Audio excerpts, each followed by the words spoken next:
Okay, and we should be live. Not seeing any dropped frames initially. The internet was acting wonky yesterday. Alright, so I made a few adjustments to my screen. We'll see if that helps with the whole eyeball melting, pain, exhaustion thing that I have going on. Whether or not it helps, it's probably going to be counteracted by the headache I currently have, so we'll see how that goes. See how long I can go before I'm just like, yeah, maybe I need to stop. So we finished off with Onslaught yesterday, which actually brings us to New Phyrexia, which we're going to double check the same way we did the other sets that we double checked, just to make sure there isn't anything else.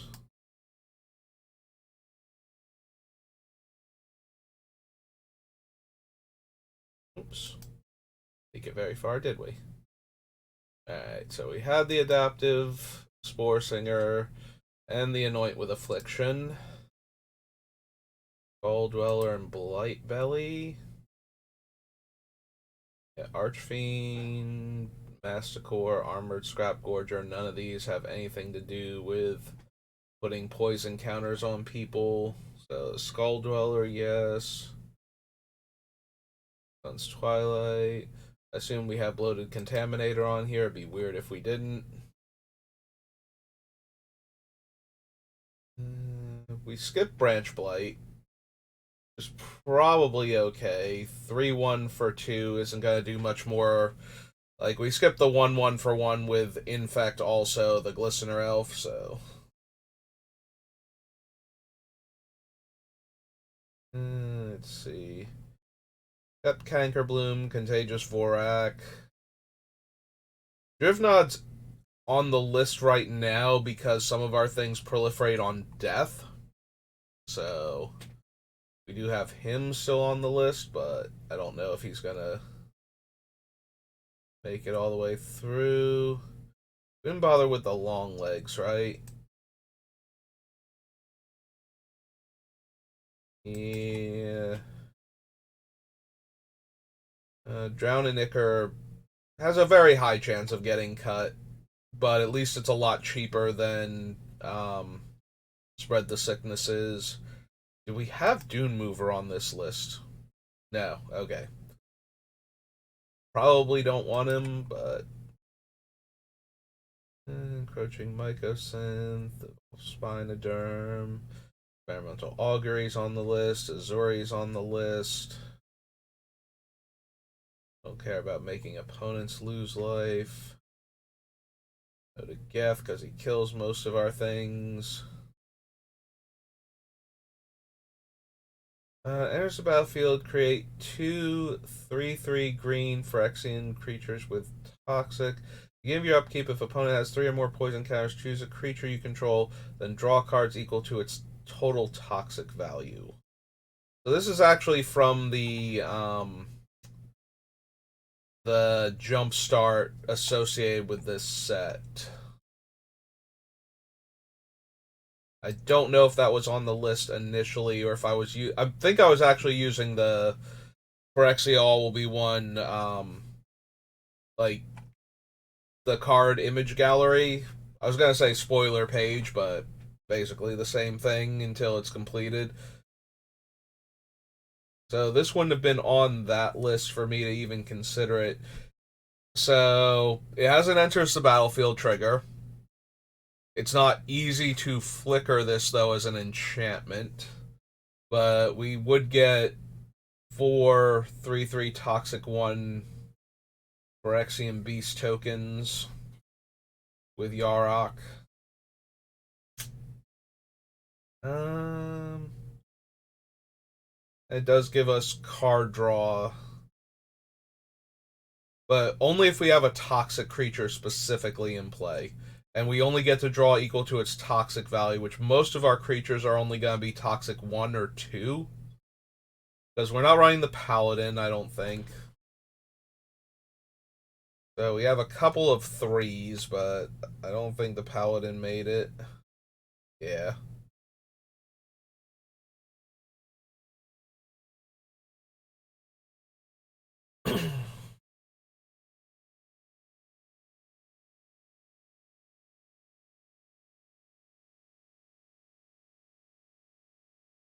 The Tyrannax, I think it is either a 3 or a 4. Brutalizer's a 3. Um, Dopa Drill's not anything. But does double up my infect creature's power. Um,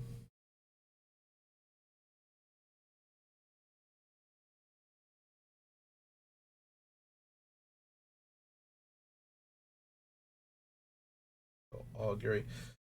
Yeah. So most of the time, it's only gonna be able to draw us like one, maybe two cards. So probably not worth it. I don't think. Icar Moon Gauntlet is on the list, and we'll cut it as soon as we realize we don't have enough oozy things. We have the Inquiry because it just gives a poison counter. I actually have Kaido on the list. I'm guessing because he bounces things. Like, bounces our stuff back to our hand to let us draw more cards. Or do other things with him. Pheromonix is on the list unless we don't have enough rats in the deck. Token creature you control dies. You may pay 2 life in exile. Create a token that's a copy of that creature, except it's a 1/1 and has Toxic 1.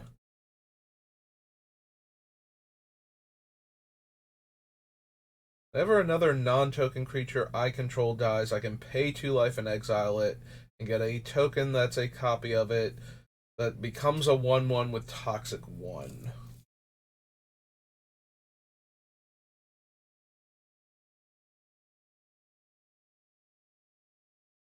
So Kinzu itself does not have Toxic or any other way to put poison counters on things.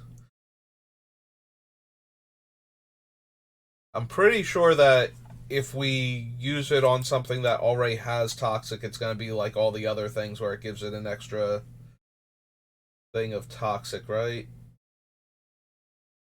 Yeah, multiple instances of Toxic are cumulative, so Kinzu would work the same way we would want it to.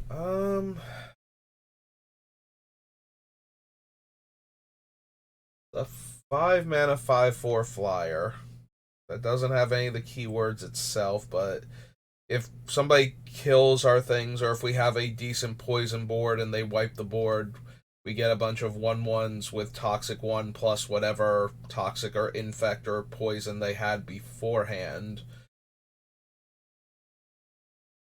Eh, it seems okay at best and probably not what we want. We have so many cards I'm going to have to cut that technically work with this deck. Mercurial Spell Dancer.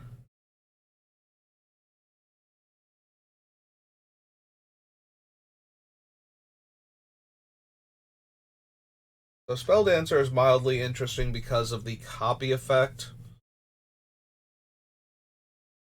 and all the proliferate we have, mostly to copy the spells that give opponents poison counters.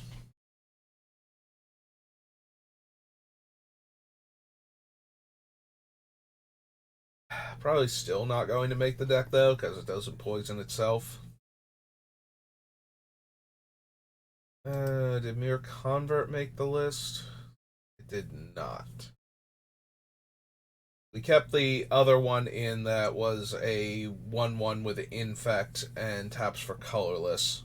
But we're not going to run the 2/1 Toxic one that taps for mana of any color and loses me 2 life. Yeah, probably not. Downside is the fewer creatures we have with Toxic, the fewer creatures we can give Death Touch with the Rot Priest, the fewer creatures we have with Death Touch, the less impressive Finn the Fangbearer gets.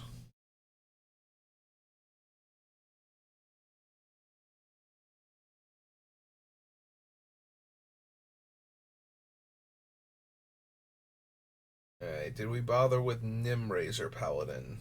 Does not look like it. Despite the fact that we have a fair number of low casting cost creatures.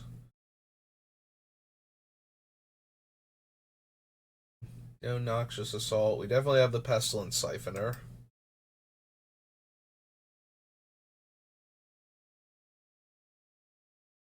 Did Plague Nurse make it? Also probably not. I don't think so. Yeah. Despite being able to increase the toxicity of our toxic creatures.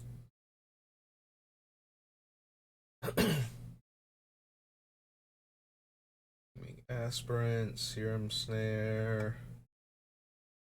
Serum Sovereign is the blue card. Cast a non-creature spell, put an oil counter on Sovereign, remove an oil counter from Sovereign, draw a card, then scry 2. Nope.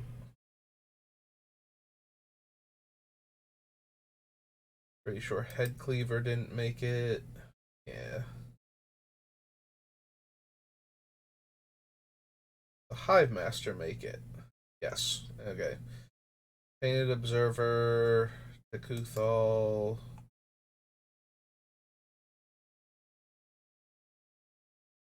Painted Observer, Tekuthal.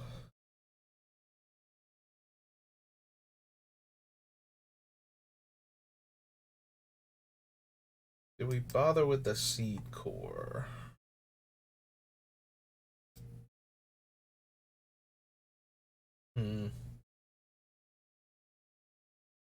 Most of our creatures are Phyrexian, but most of them aren't 1/1s, so giving +2/+1. Like, the best creature to target this on is Blighted Agent, since it's a 1/1 unblockable. And we do have the 2 insects also, the Plague Harvester and the original one, which might be an imp, not an insect, but still.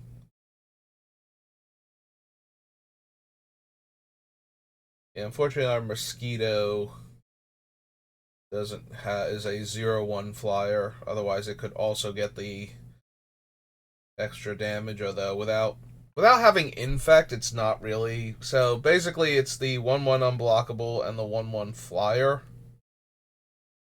from Scars of Mirrodin block that are the only things the Seed Core really buffs in any meaningful way. Hummingbird's on the other list. We didn't bother with the Atrocity. We did keep the Rex, though. Retrofitter. Venerated Rot Priest. Rot Priest and Brutalizer we have, right?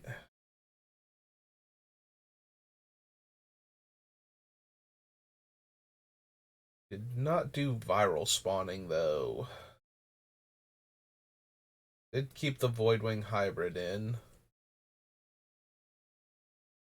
Vraska and Vraska's Fall, and probably Whispers also, right? Vraska's Fall, Whisper, and Zopadrill. Zopandrill. Alright. So, didn't add anything else. Minor considerations for things, but ultimately. So, Phyrexia all will be 1 commander, which I don't think we went over at the beginning, which means there are a handful of commander cards from this set.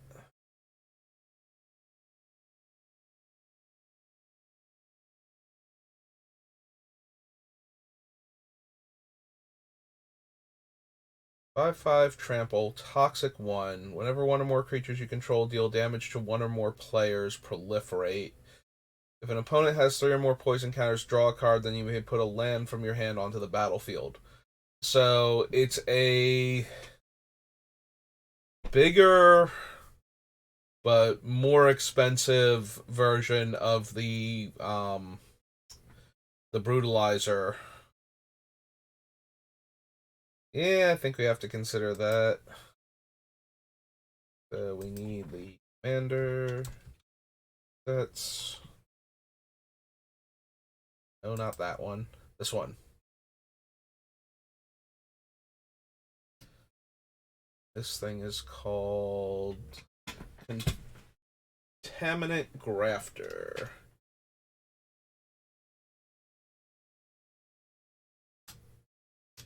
Grafter. 4 and a green. It's a Phyrexian Druid. 5/5. Okay. Calling Ritual, Evolution Sage.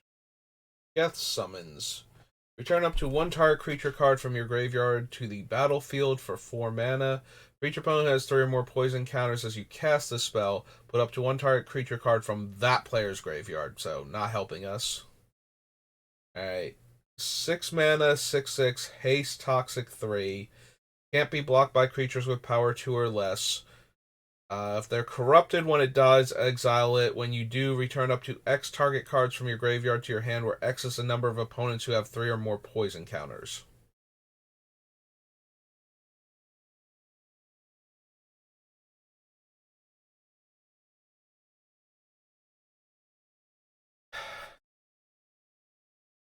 We don't have the Rex, like the smaller, or we have the Rex, we don't have the Tyrannax Atrocity. And we don't have the Paladin. This is a little bit of both of them.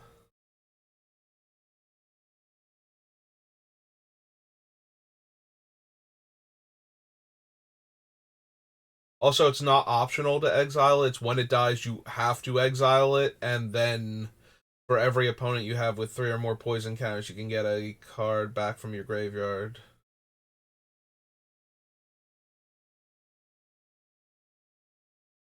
Maybe. Bliss's Retriever.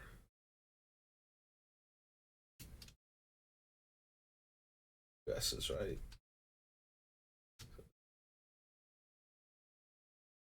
Spelling Retriever right, am I? Nope. 5 and a green. Sorry, Phyrexian Beast. 6. I'm not gonna lie, I kind of want this Glistening Sphere.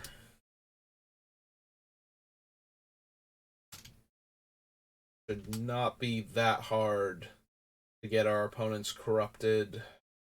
Make this a 3 mana rock. 3 mana producing mana rock for 3. Plus it proliferates on ETB, so it's a good blink target and good thing to double up with.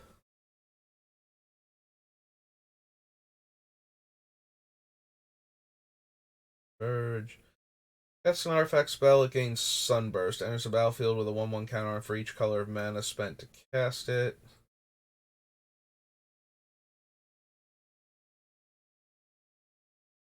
Beginning of your end step, if there are 30 or more counters among artifacts and creatures you control, deals 10 damage to each opponent.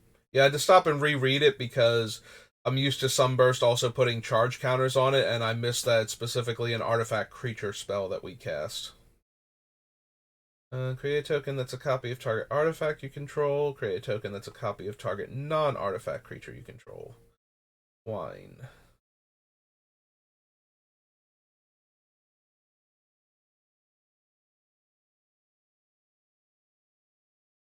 Phyresis Outbreak. Each opponent gets a poison counter. Then each creature your opponent controls gets -1/-1 until end of turn for each poison counter its controller has. Yep.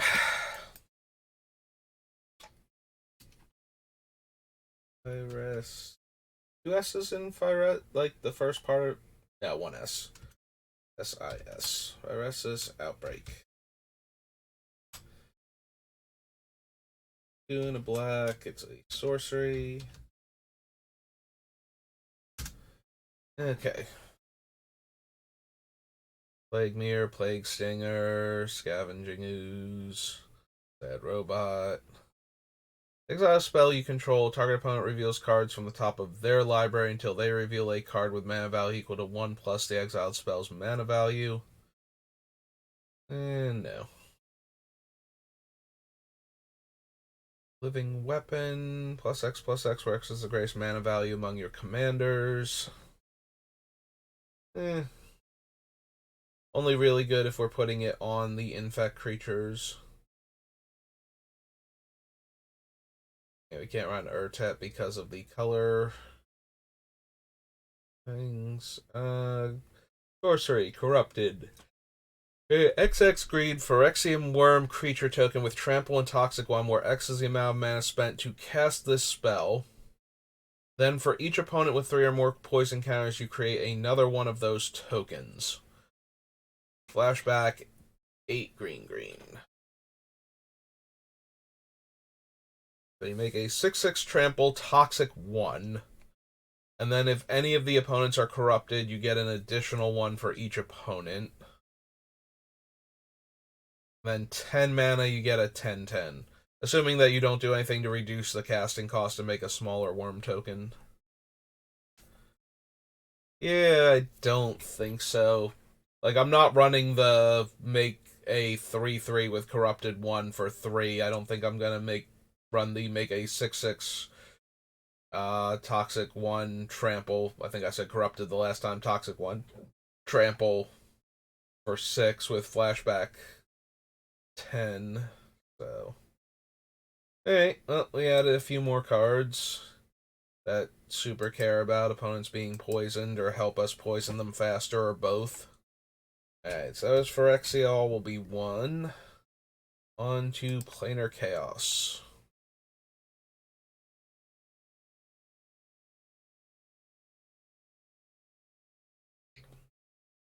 Nope.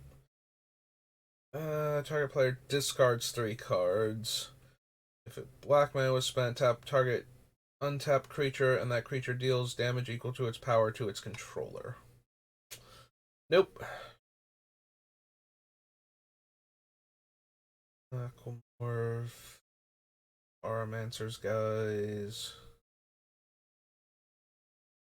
Game Hunter. Body Double.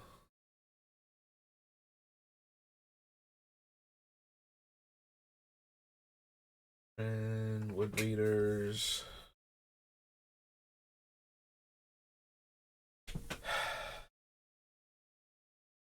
Yeah, the downside to Wood Readers is the fact that it has to have been kicked. So blinking it does nothing. So we only get the 2 cards the first time we cast it. So maybe we can get 4 cards out of it, but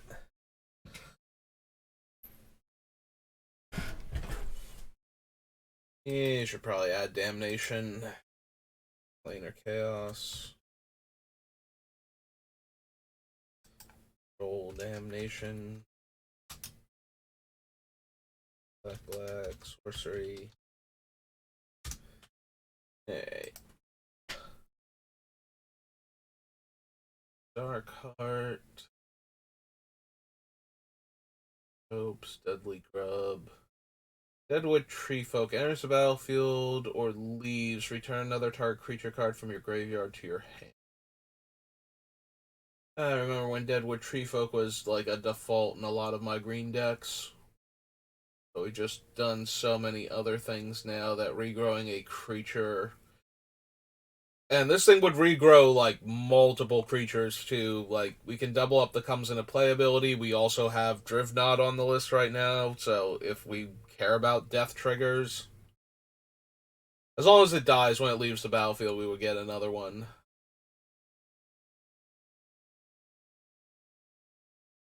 But I don't think we that in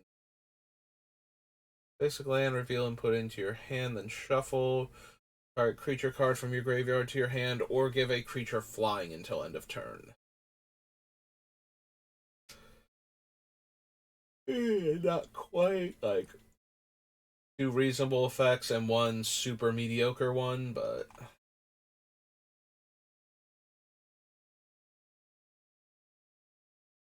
Counter on target creature. Nope. Anthem. No, can't run it. For 2 forest cards, put them on the battlefield tapped. The spell was kicked. Untap all forests put onto the battlefield. This way they become 3/3 green creatures with haste that are still lands.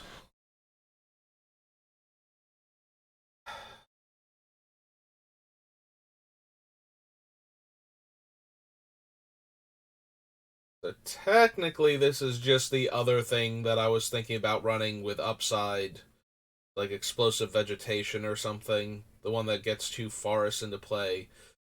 I mean, the upside is like the absolute minimum because we don't plan on killing with combat damage, like normal combat damage. So making 2/3/3, like making the lands into 3/3s is not helping for the most part. Like we can kill somebody with damage, if somebody else has gotten them low enough, and we have our toxic creatures that can deal normal combat damage while inflicting toxic, we might be able to kill somebody that way, but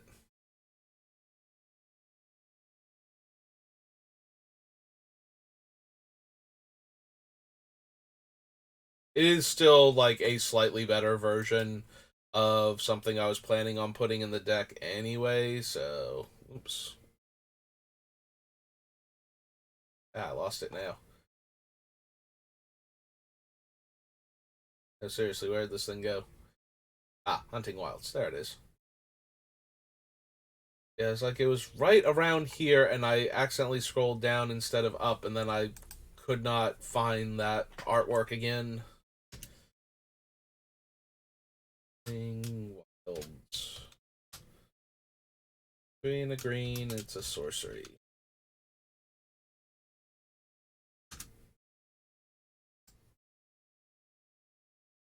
Get it, Ojanen? No.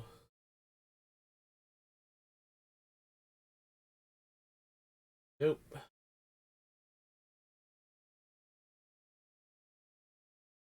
Forests are sapperlings, and sapperlings are forests.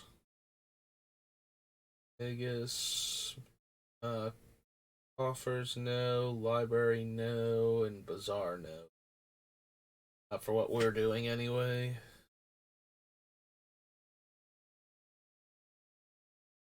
Yeah, I don't think there are any, like, there are plenty of infect creatures that have much higher toughness than power, since they functionally have double strike with the way they deal combat damage to players. So something like the Thaumaturgist would work with them, but only them, and only if we bothered to include those particular toxic creatures in the deck, which means we're running a bunch of subpar toxic creatures with really low power and no ways to increase their power, so I've talked myself out of that card. Target creature.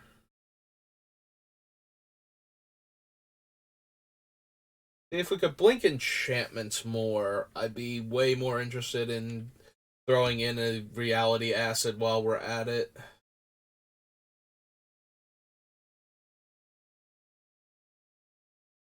Because then we could blink it onto other stuff and kill it. Also, if we didn't want it to die, if we wanted to be able to use it more, but we needed time to set up, we could proliferate the vanishing counters on it until we were ready. Then blink it, so. But we don't have enough ways to flicker specifically enchantments. A lot of our stuff only flickers creatures.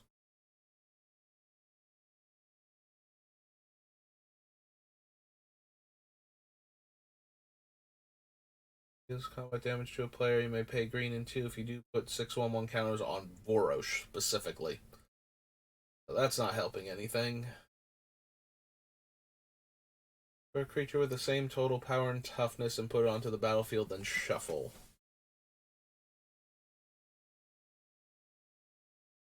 Don't think so. Okay. So nothing fun in planar chaos except for damnation and a slightly better explosive vegetation.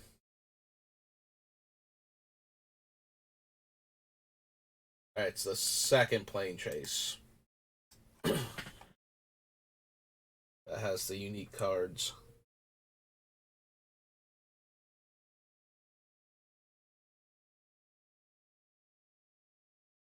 Where Baleful Strix premiered.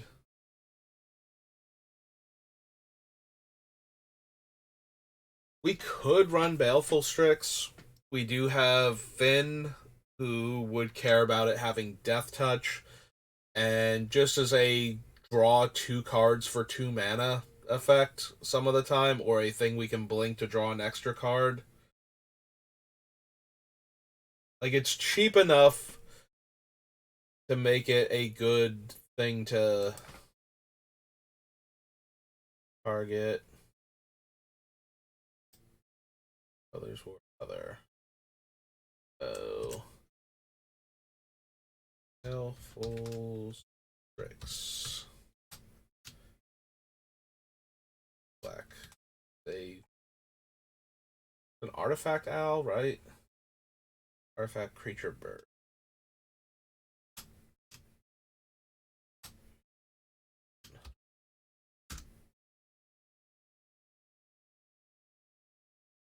Plane chase. Okay. I don't know that it's going to make the deck, but it certainly seems like one of the few creatures we would want that doesn't have toxic or infect itself. So slime, Joel, Ink Fathom Witch.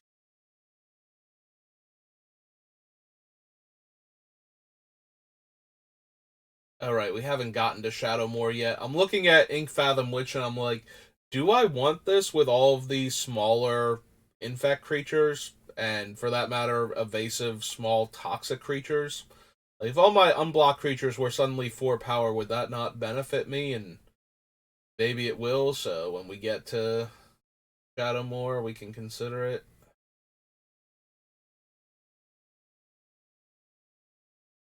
Okay. There. Creature enters the battlefield under your control. You may attach Shinobi to it. Takashima's student.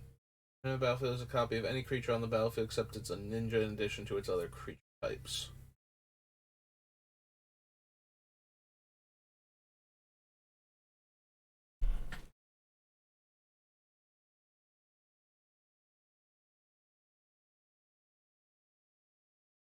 Hmm.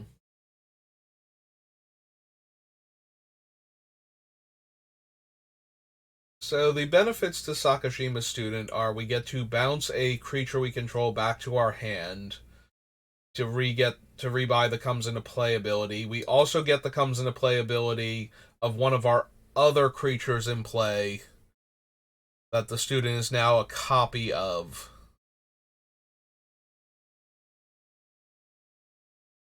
The only downside is we really super want the student to copy a toxic or infect creature, and not all of them have great comes into play abilities. Some of them do. But it might be hard to get the full double up. And it has to be like one of our unblocked creatures, so we have to be able to get it through. Just slightly easier in Commander, but not a given. Depending on who has what in play at the time. Hey, I'm down to consider it though, so. Sakashima? Sakashima.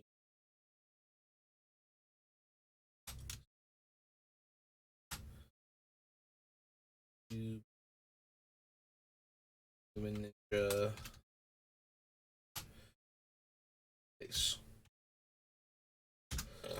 Ooh, excuse me. Combat demonstrate player. Look at that player's hand. Cast a spell. Nope.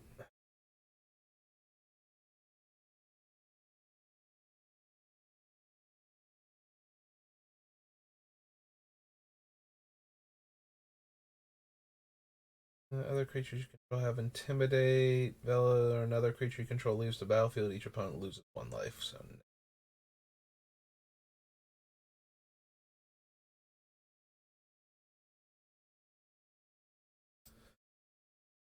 that was Plane Chase. Next up is Plane Shift. And then the portal sets, which are bound to add just a ton of cards to our deck. Oh my god. We do have to check them, but I do not have high hopes. That's true, there's Cavern Harpy, which can let us bounce our blue or black creature and then bounce itself. To get more comes into play abilities. Yeah, maybe. Alright, so this is Plane Shift. Cavern Harpy. Black. What is our actual creature type? Harpy Beast.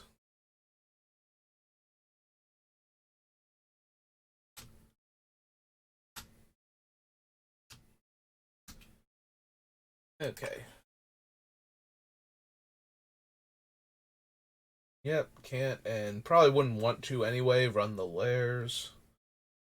The suspicions. Turn a blue or black creature you control to owner's hand. When it deals combat damage, look at that player's hand and choose a card. That player discards that card. Yeah, probably still don't need it. Got a creature card. Was kicked. Enters the battlefield with flying and X11 counters on it. No.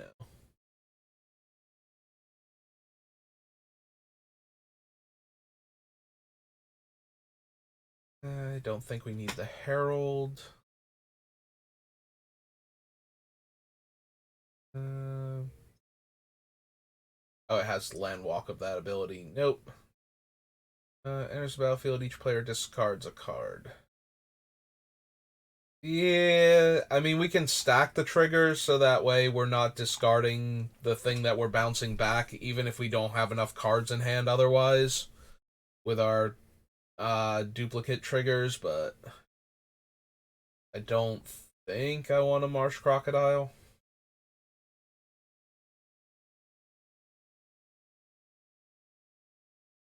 Destroy target white creature, it can't be regenerated. For basic land card, put it onto the battlefield and shuffle. If it was kicked, search for up to 2 basic lands. No. Root Greevel. Destroy all enchantments of the color of your choice. Nope.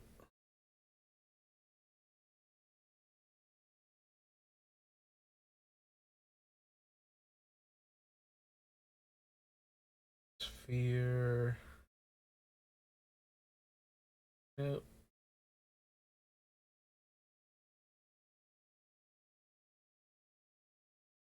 All lands gain Shroud until end of turn. Draw a card. Nope.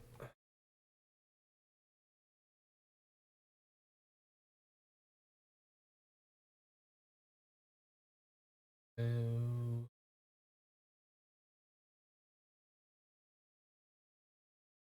Player returns creature card. No. Yeah, we don't want our opponents rebuying their cool comes into play abilities also. This card's a card. No. Okay. So nothing in Plane Shift.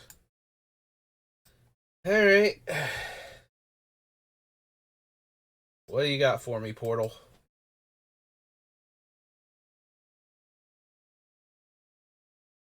Maybe I'm forgetting something somewhere that's gonna be really cool, and I'm gonna be like, oh yeah, no, that's an amazing card for our deck anyway.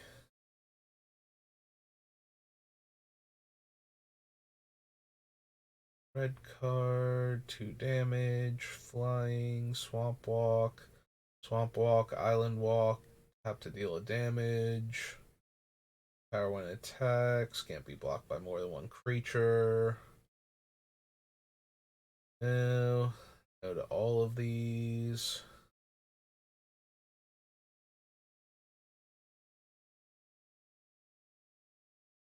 Raven Knight, Cruel Bargain. Up. No. Guess only doing prevent all damage would be dealt to you this turn by attacking creatures.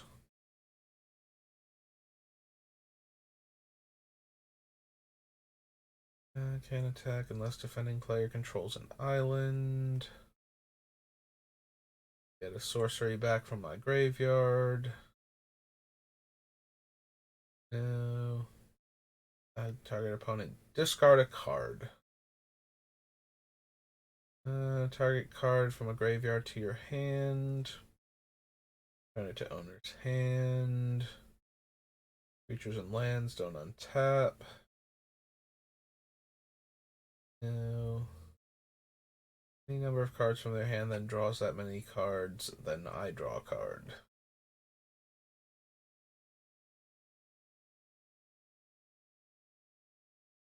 Bigger. Pain. Bit of player's hand.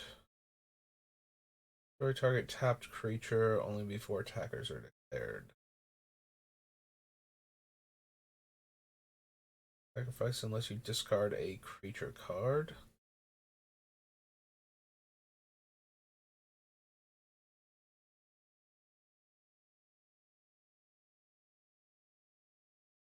Natural Order, as good as that card is. Actually from Visions. Also, I don't think it's particularly good in our deck. Opponent discards a card. Draw a card, then discard a card. No. Sorcery on top of our deck.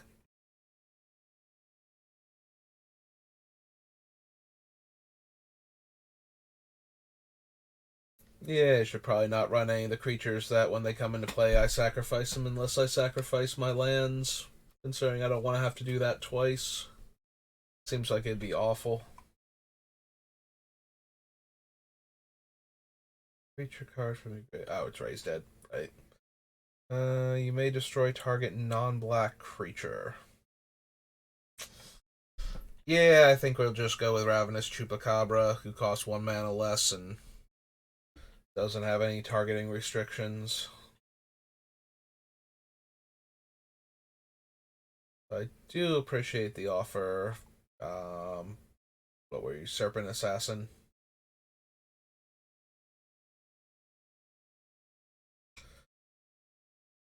Yes, the mighty Stormcrow.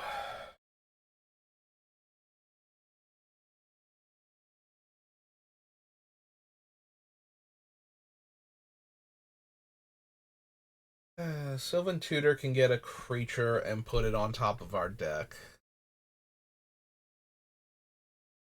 At sorcery speed.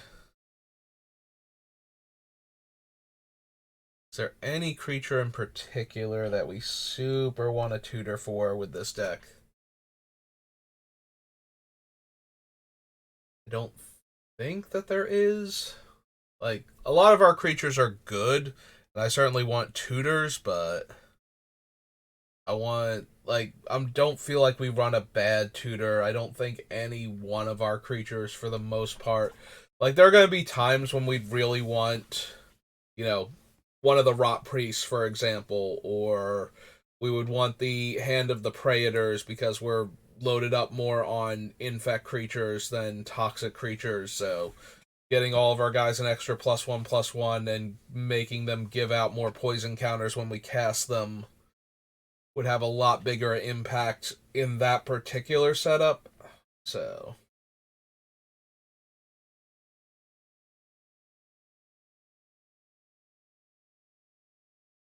Feast, Untamed Wilds, Vampiric Feast,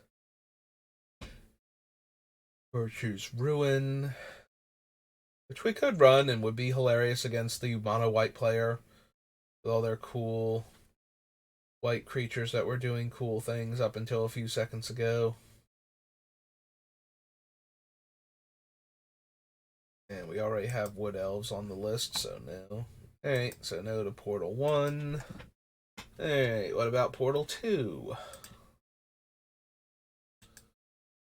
Want anything from this one? I adjust the creaky chair and my position in it. Attacks and isn't blocked. Defending player discards a card. Deals 1 damage to any target. Activate only during your turn before attackers are declared. Have target opponent discard a card. Nope.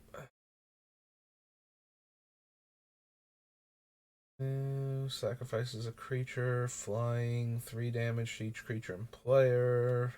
Power based on swamps. A non-black creature gain 3 life. Combat damage as though it weren't blocked.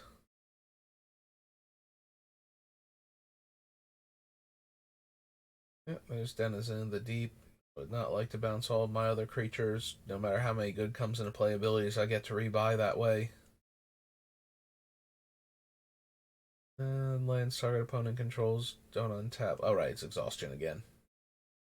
Distinguish. Look at the top card of target player's library. You may put that card in their graveyard. Counter target creature spell. There's the battlefield, sack a land. Definitely not. Gain 4 life for each creature tapped this way. No. 4 life. No. +2/+0 until end of turn. Forest Walk. Mind Rot. 3 mana 2/1 flyer.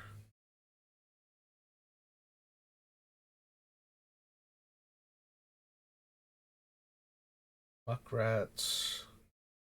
Stick Denial. The battlefield, then shuffle. Right, it's Nature's Lore from Ice Age. Night Stalker Engine. That's true, though. Nature's Lore does not put it into play tapped inherently. So there's a little bit of benefit to running that one, because then we could go get like Bayou or Tropical Island if we need it untapped and we need one of the other color sources. Also, we could pay the 2 life for any of the shock lands that we want to go grab. If I didn't put it down when we were in Ice Age, maybe I go back and add Nature's Lore. I don't know how much room we're going to have for spells that tutor lands into play, though, that ramp us that way. Tutor lands into play, yes. Spells that ramp us would have been a better wording for that. Like, I do want the creatures that ramp us, but, come to think of it, I think I passed on Coiling Oracle too. Maybe I need to go back and re-add that one, since that's another creature that comes into play and can get us a land into play faster. Means we're probably going to want Uro too when we get to Theros. Whichever. Shuffle any number of creatures. Night Stalker permanents, then lose all of our swamps. Draw a card, then discard a card. It's 2 of our lands. Creature, number of cards in my hand. An opponent's hand. No. For each tapped creature, target opponent controls. Without flying, no.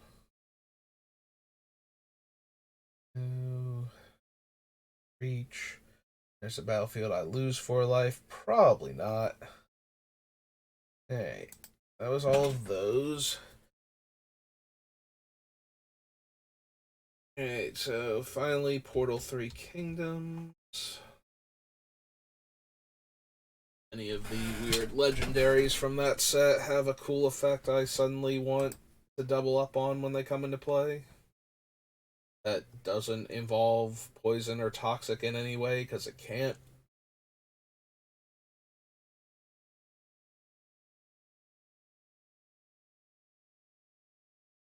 Damage to each creature with horsemanship. Yeah, don't think so.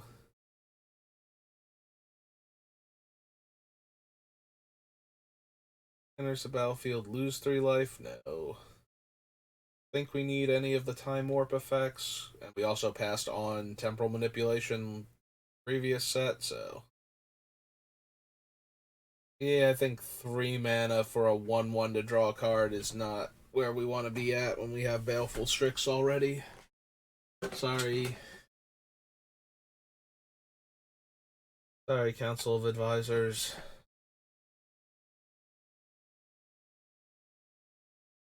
Exhaust again and extinguish.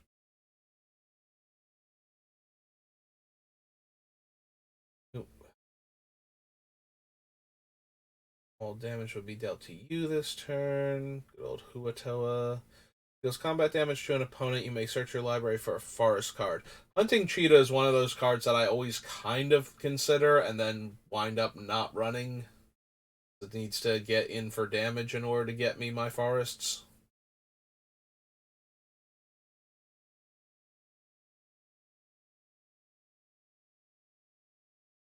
I don't think we need Imperial Seal for the same reason that we didn't need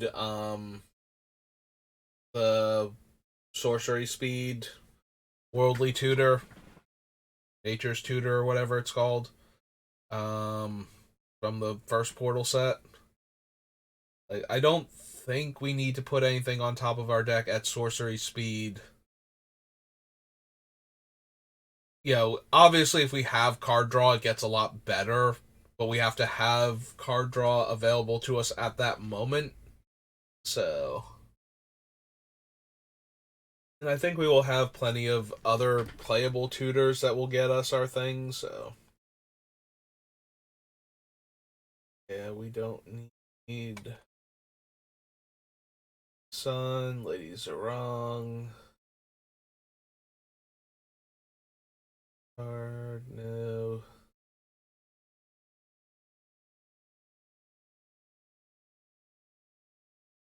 Regain 4 life. Whoa.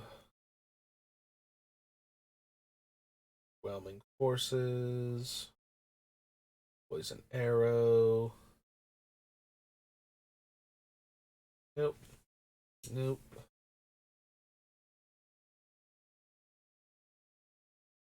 E.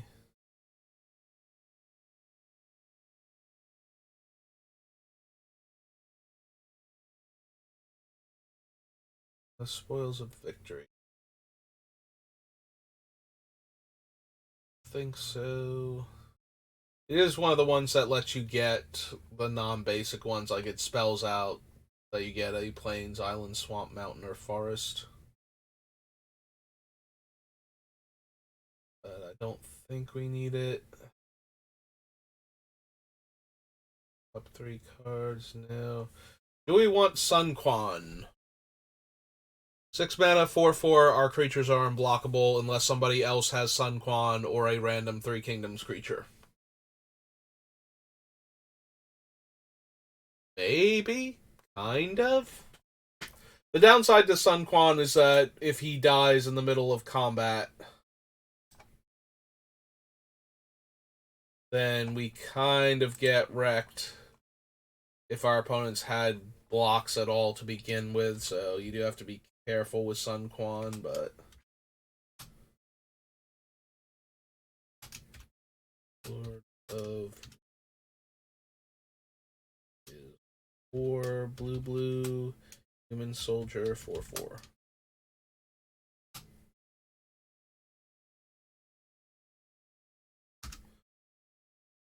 Like, we can consider him at least. He does make all of our creatures unblockable while he's in play. Like, 99.9% of the time.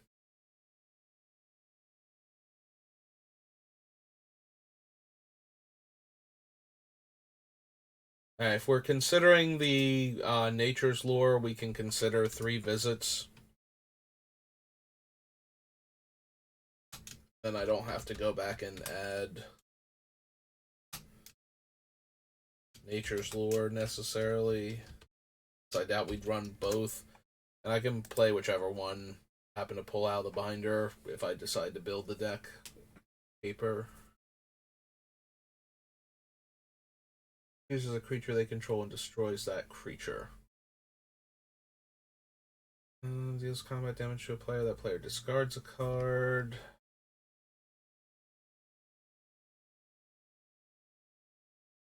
+4/+4. Also can assign combat damage as though it weren't blocked. 1 damage. There's the battlefield. Look at an opponent's hand. Library. Put one of them in the graveyard. Don't think we need Chow Dun.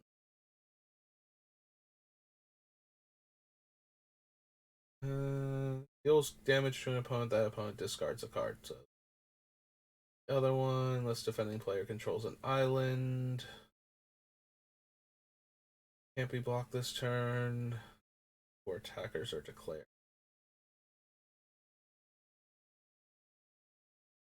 Zodiac creatures, and then we have like the Mocking Sage. Okay.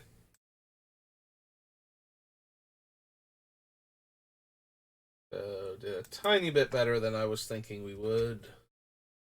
Alright, so Portal, Premium Deck Series, promo for Gatherer, Prophecy.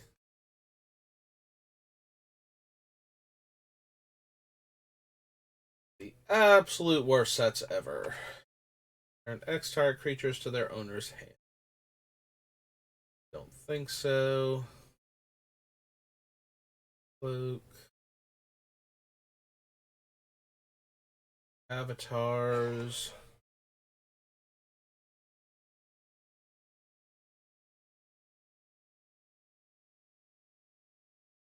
Untap land, destroy all enchantments. Don't think so. It is like reasonably potent being able to destroy all enchantments you don't control just by not having your lands be untapped.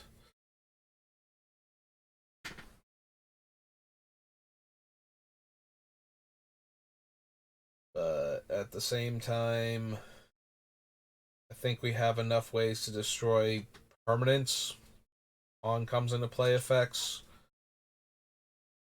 between what we've already picked out and what we're probably going to be adding, so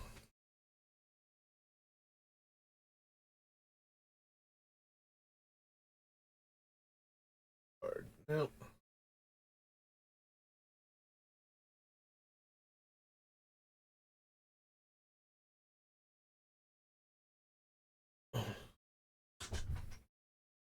And I always want Joe Riel just as anti-wrath technology. Like, oh, you're going to kill all of my cool creatures? Well, then all of your lands are about to be creatures, and they are also all dead. It does cost me 2 cards from my hand, and I do lose Jor-El still, so it's not exactly the best insurance against wrath effects, but certainly allows you to take one player out of the game.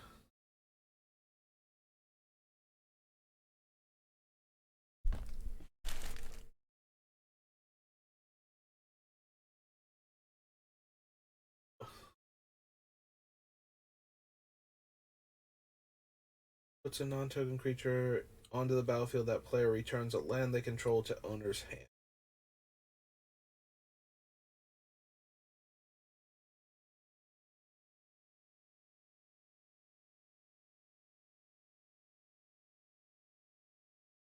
Plague Wind. We'll run in Garrick's Wake over that, so I think I want Rhystic Study.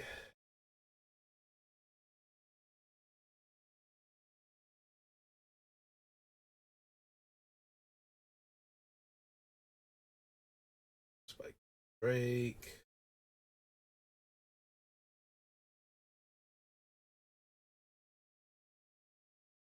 Lands you control.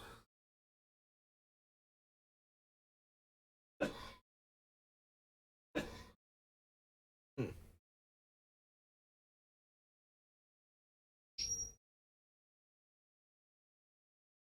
1 second.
Let's see. Kind of scrolled past all these because I was getting distracted.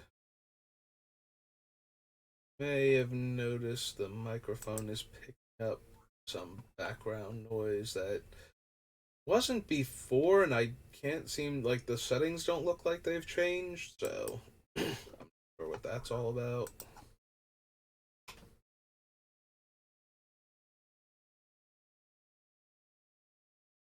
Alright, so we went through all of those, so we are on Ravnica now. Stay on Ravnica for a bit. Flying and adapt. +1/+1 until end of turn. Return target creature to owner's hand. Your owner's hand. If you cast this during your main phase, draw a card.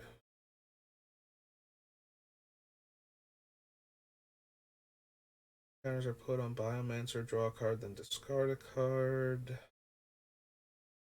Your upkeep, put a 1/1 counter on each ooze you control, and take an ooze token. Play. Cost 2 less to activate. This effect can't reduce the mana to less than 1 mana.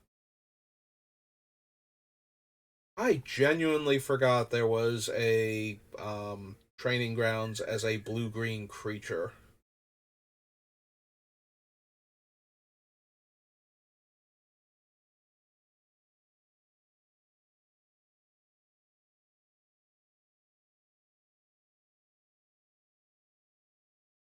Tap target creature opponent controls. It doesn't untap next turn.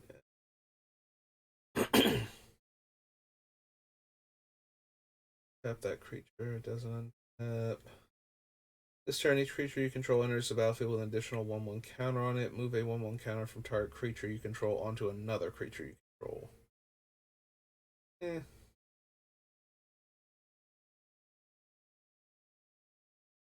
The creatures you control get +2/+2, vigilance, and trample. If I'm not running Crater Hoof, we're not running Enray's Forerunners since they're just worse Crater Hoof.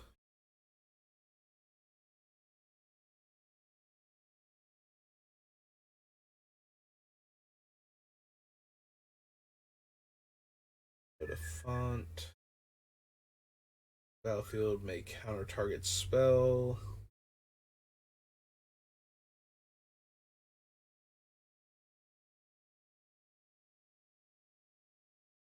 Nope. The gate enters the battlefield under your control. Can't be blocked this turn. Deals damage to a player, draw a card.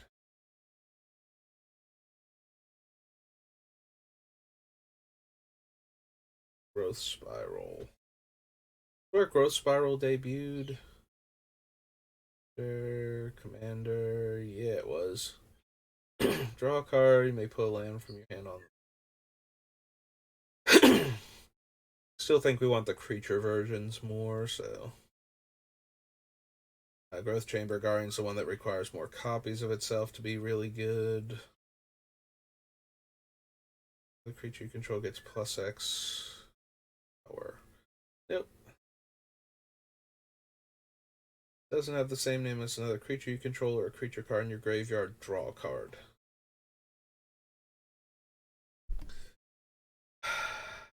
Do we actually want the Guardian Project? Every time one of our creatures enters the battlefield, we'll get to draw a card, unless it's one of our, like, 2 or 3 clones that we're running.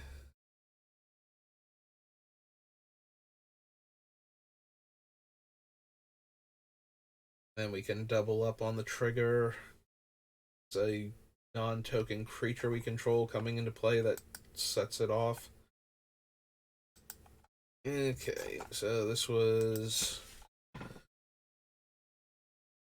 When are we on? We're on Ravnica Allegiance. Eventually. 1 Ravnica, 2 Ravnica, 3 Ravnica, 4 Ravnica. There we go. What is this thing called again? Guardian Project.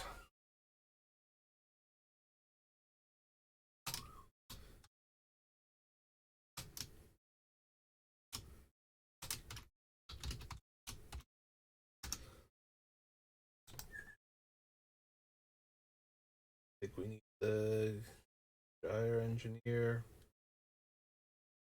Droid Krasis is a cast trigger. Exile target creature. That creature's controller gets a 3/3 Frog Lizard creature token. Top 5 cards of your library. Reveal a creature card. Draw among them and put it into your hand. Rest on the bottom in a random. Druid. Mammoth Spider.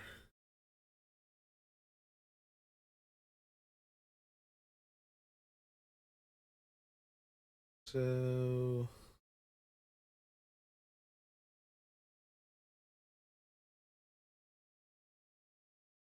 since sorcery spells I control have Death Touch.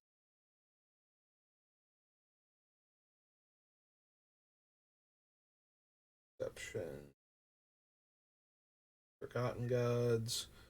Vanifar is the birthing pod creature. Yeah. So I don't think we need her then. Artifacts and enchantments for each permanent destroyed this way, its controller makes a centaur. No, thank you. Create a token that's a copy of target creature I control. Counter target activated or triggered ability. Don't think so.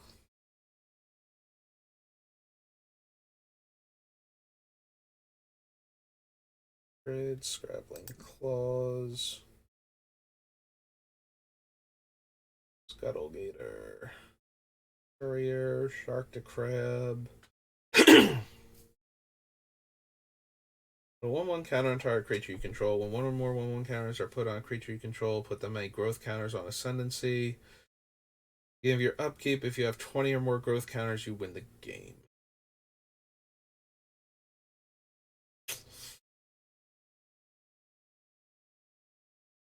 Probably not. Only really good with the infect creatures, not the toxic ones.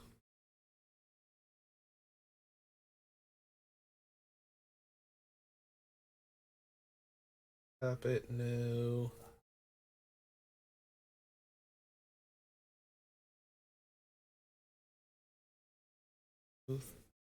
Nope. This if it targets a creature you control with a 1/1 counter on it. These things fight. Creatures with 1/1 counters have trample.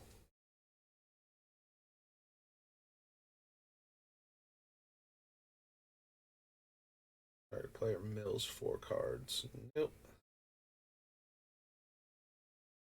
There's a battlefield. If you control another creature with a 1/1 counter on it, draw a card. Creature with a 1/1 counter on it has trample. Nope. Okay, so Ravnica Allegiance into Ravnica City of Guilds. And then the return to Ravnica.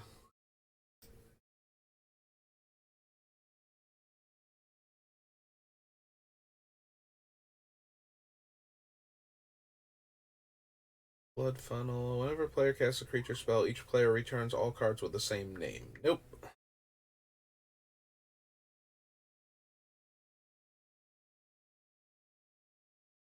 Brian the Caryatid to draw a card, cast a blue spell, cast a black spell, cast spells with the same name, so no. Nah, I don't think we want to be able to stop one opponent from being able to cast the one card they have in their deck that has the same name as the one card we milled from the other player. At least I don't think we do. Graveyard, Dimir Doppelganger becomes a copy of that card, except it has this ability.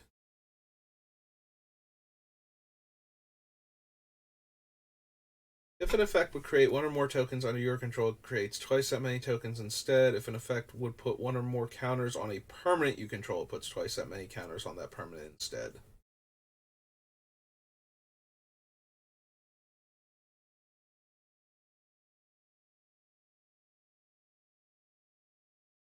Yeah, I don't think we need doubling season.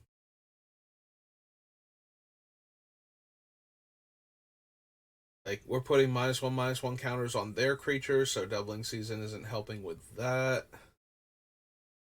And it can't double up on poison counters either, and we don't really make a ton of tokens. We make some.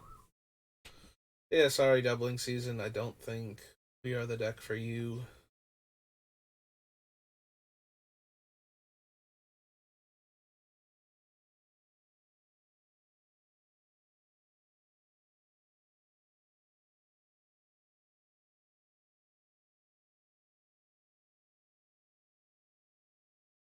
Can't be blocked, but it's a 6-drop. No. RC maybe. So back around to original Ravnica.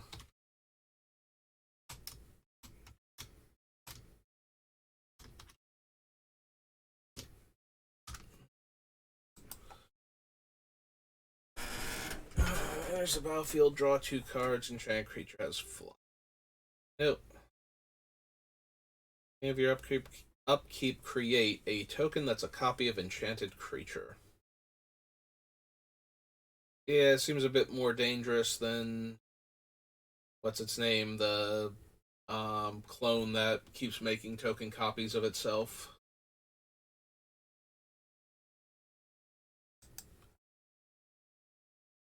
Did put the Uzi things on here, the signet. Maybe I don't want the signet though. Maybe I just want comes into play things that ramp me. So rather than adding the other signets onto the list, let's for the shock lands and be okay with that.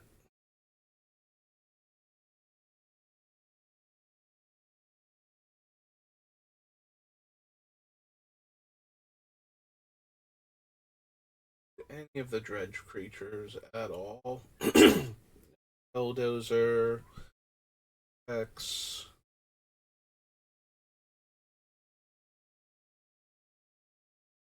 roll,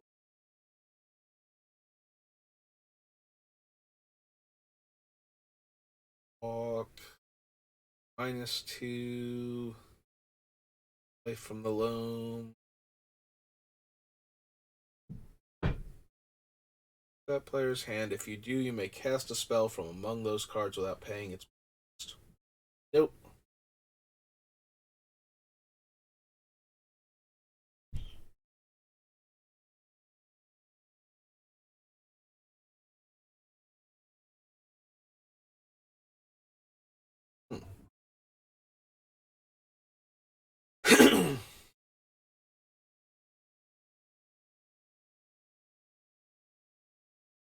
OE.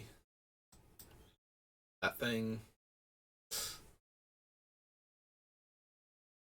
Repeat. Kill the mixture. Necroplasm, no. Nightmare Void. Overgrown Tomb.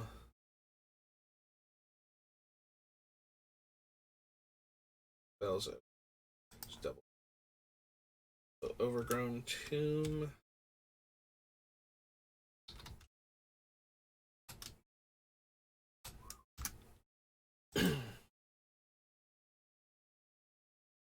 Whelm does not give.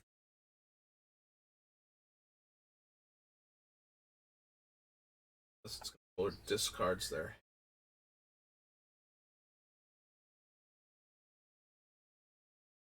Putrefy, Remand, Recollect. Get my the thing.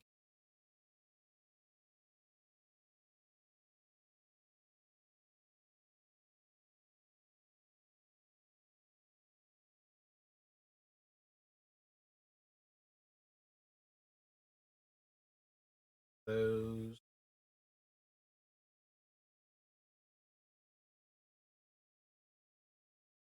Target creature blocks them if able. Exile target creature blocking them. Or blocked by them. Put a creature card exile with them onto the battlefield under our control. Nope.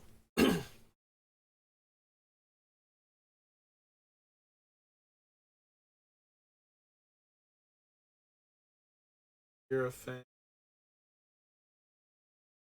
Although it does potentially make a ton of mana. We can double up on the comes into play triggers.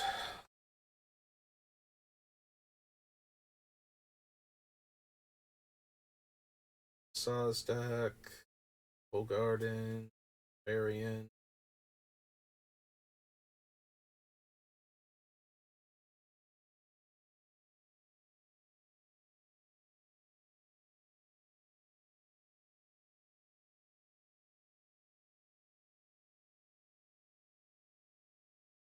Itsugazi, Ultra Zombie, Watery Grave.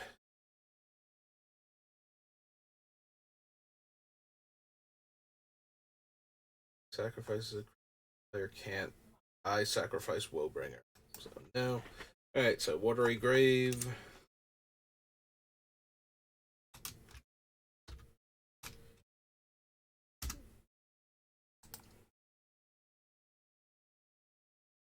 That first.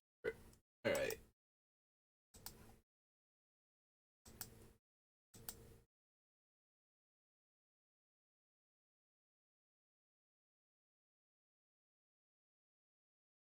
Give guilds, return to Ravnica. Yep, okay.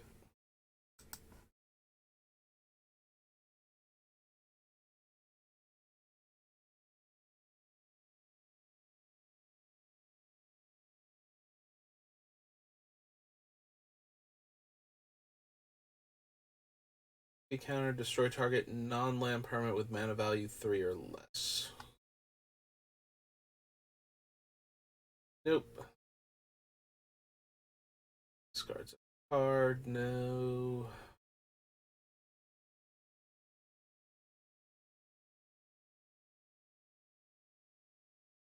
Roll. +1 for each creature and gains trample. Land is tapped, its controller mills 3 cards. Creature you control twice that many counters are put on it instead. Old Cyclonic Rift.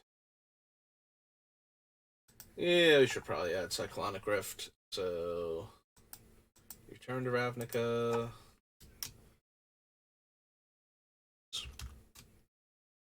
Cyclonic Rift.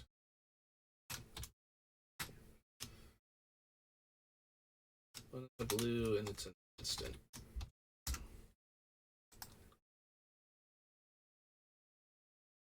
Put it on top of owner's library. No. Leash creatures. No. Scavenge creatures. Deathrite Shaman. Also super high up there for Graveyard Hate. The only downside to Deathrite Shaman is that it does have to tap to get rid of the card,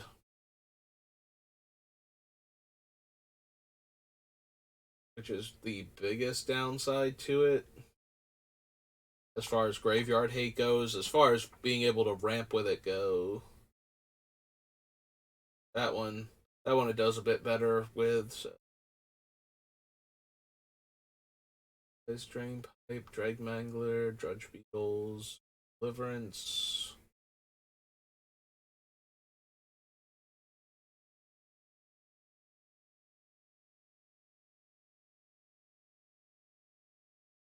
Put in your and shuffle. Retire enchantment, regenerate each creature you control.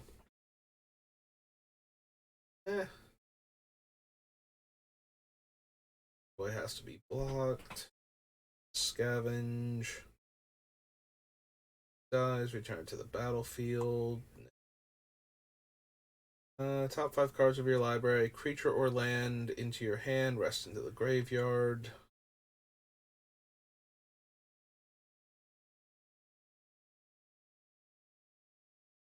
Target creature an opponent controls.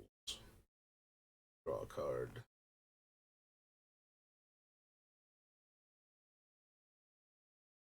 For 2 creature cards, put one of them in your hand and the other in your graveyard, then shuffle.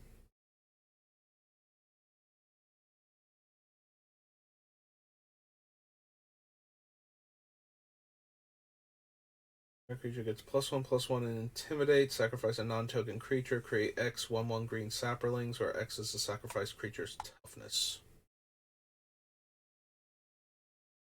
Death Troll, Mana Bloom. Enters with X charge counters on it. Remove a charge counter, but only once per turn.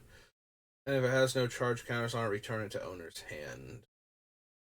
Nope.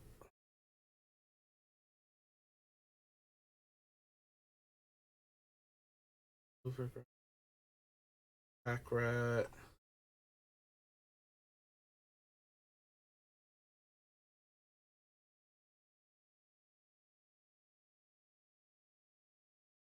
Oh, there's Rogue's Passage.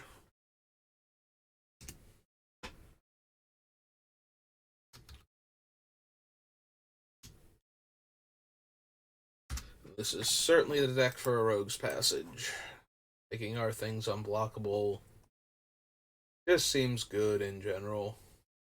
We're trying to poison people to death. 3 basic lands, reveal them and put them in your hand, and then shuffle.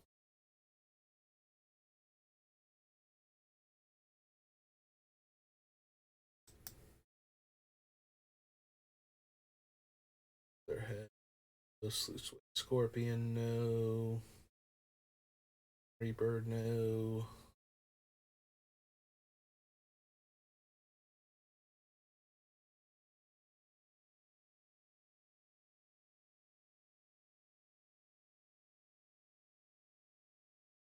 Also no. Good old Street Sweeper.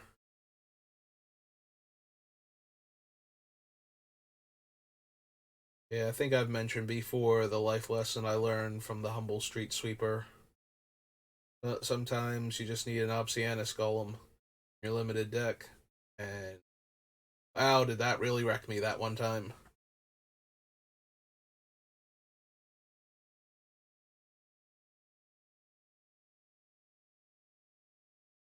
Yeah, I know. Usually I repeat all of my stories. Don't make you go back through. So the Street Sweeper's whole deal was, so I had a blue red deck with Niv Mizzet, like this deck, like this sets Niv Mizzet, obviously. And my opponent sideboarded in a Street Sweeper because it was very difficult for me to block with my non-Niv Mizzet creatures on that thing and kill it in combat. And so it just kept putting pressure on me the entire game, and my opponent wound up finding a way to win through Niv Mizzet because of the extra damage the Street Sweeper had done to me, and or the lack of blockers because I had to start like chumping it to not die to it while looking for more cards with Niv Mizzet. And I'm like, okay, so that actually worked out for you, but like at the end of the game, I'm like, that really worked out for you, but I don't know how you managed to get it into your deck because at every point in time before that game, it was just a street sweeper, and my opponent was like, yeah, but sometimes you just need an Obsianus Golem. You know, sometimes the stats just line up right. And I've never been great at sideboarding. Um, Even in limited, where it's like some things you just obviously sideboard in, but when it's not obvious like that, um, that's one of those things that I really need to get just a little bit better at.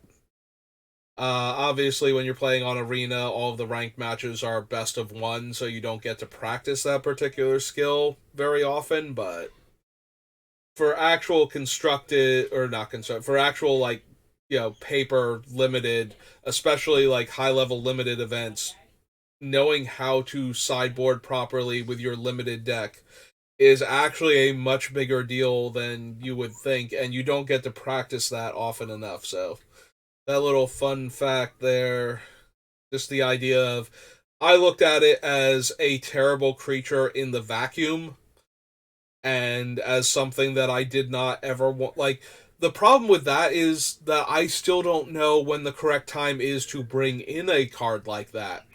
And that is a lesson that I would like to be able to learn without having it cost me a tournament or something, where I can just figure it out and intuit when I'm supposed to be putting in a creature with slight, like, sometimes it's easy to figure out slightly different stats on your creatures and board them in. If your opponent's playing a lot of X1s, then bringing in like a 1/4 or a 1/3 or something probably does you a lot of good, because their first couple creatures won't be able to attack into it without a trick.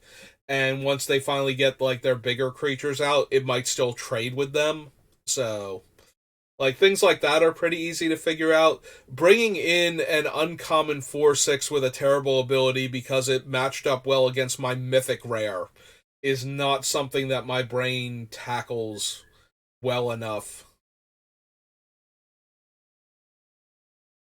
And that might be something where it would be helpful to me to actually learn that skill, but it's going to be hard because it doesn't come up nearly often enough. And then when it does come up, you have to identify it and use that. So, having been taught the lesson that sometimes you need to reevaluate your um, less than stellar cards in the context of the game, is probably the closest I can come to getting that lesson without it costing me too much, and be in a position to actually see it and learn from it. But it's still one of those ones that I don't know that I'm going to be able to identify it in a completely different situation where I have the card that I should be sideboarding in, but I don't realize it in time. And I think that's going to be what happens to me a lot, because I don't see the cards in that way. So I have to get into a position where I have the card, it is the correct choice to side it in, and I remember that particular moment and go, "Oh wait, this is a street sweeper moment where this terrible card is actually kind of what I need, or at least I should try it."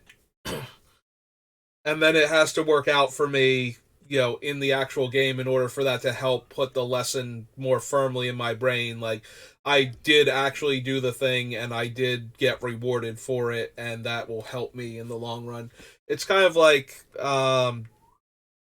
Dragons of Tarkir, or not Dragons of Tarkir, Fate Reforged. There was a Grand Prix in New Jersey, because there's always a Grand Prix around the time of the or there was before the pandemic, around the time of the early winter release, so like the February area. So Phyrexia All Will Be One would have been that release, where there would have been a Grand Prix around us, or around where I am. So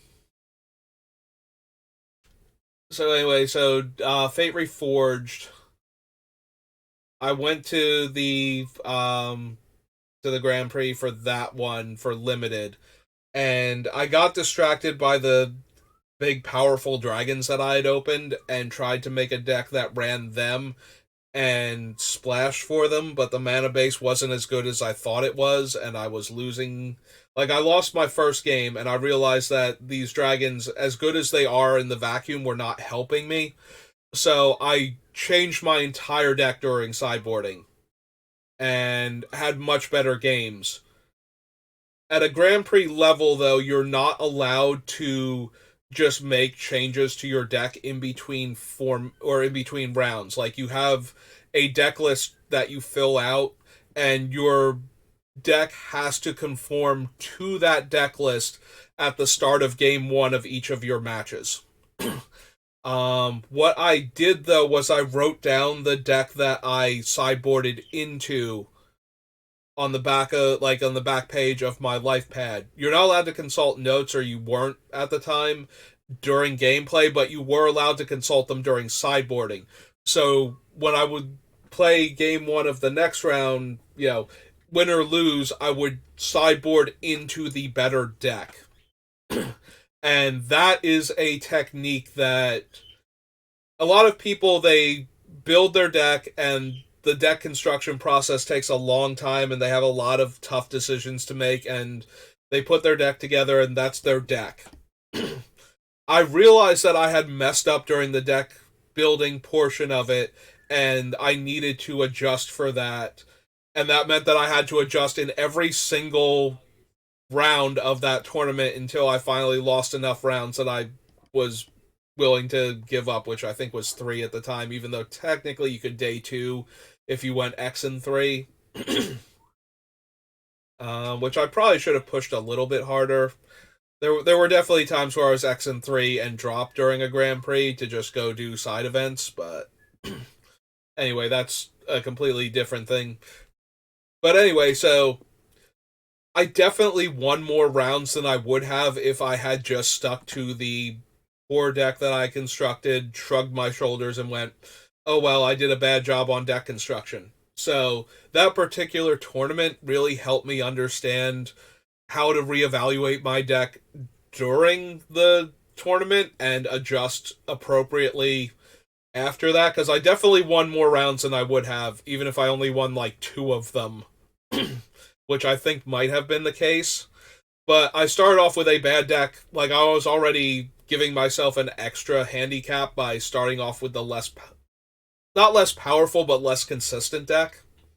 And by doing that, I actually gave myself a better chance of winning. And so that was one of those situations where I had heard the lesson before and knew about it, but that was the first time I got to apply it and have the results benefit me, so that the lesson stuck with me better. So I don't know if I'm ever going to find a moment for the Street Sweeper equivalent where I just realize that I should run this card that is terrible most of the time in my deck because it lines up well with the opponent that I'm playing against. And I would very much like to have that moment so that way, like, I remember the lesson, but I don't get to use it, and I'm worried that I will miss opportunities to use it because I don't know what they look like when they're not specifically that setup that where I lost because of it. You know what I mean? Like, I have a very hard time sometimes applying a if I don't understand the thing well enough, I can't apply a lesson in one context to a similar but not the same situation in another context. And that is where I worry that I won't be able to pull off the Street Sweeper equivalent in a limited format where I have drafted a card and it would be good in this matchup, but it's not a good card. It's not considered one of the good cards in the set, and therefore I kind of pass on it when I shouldn't. Excuse me, let me get some more water.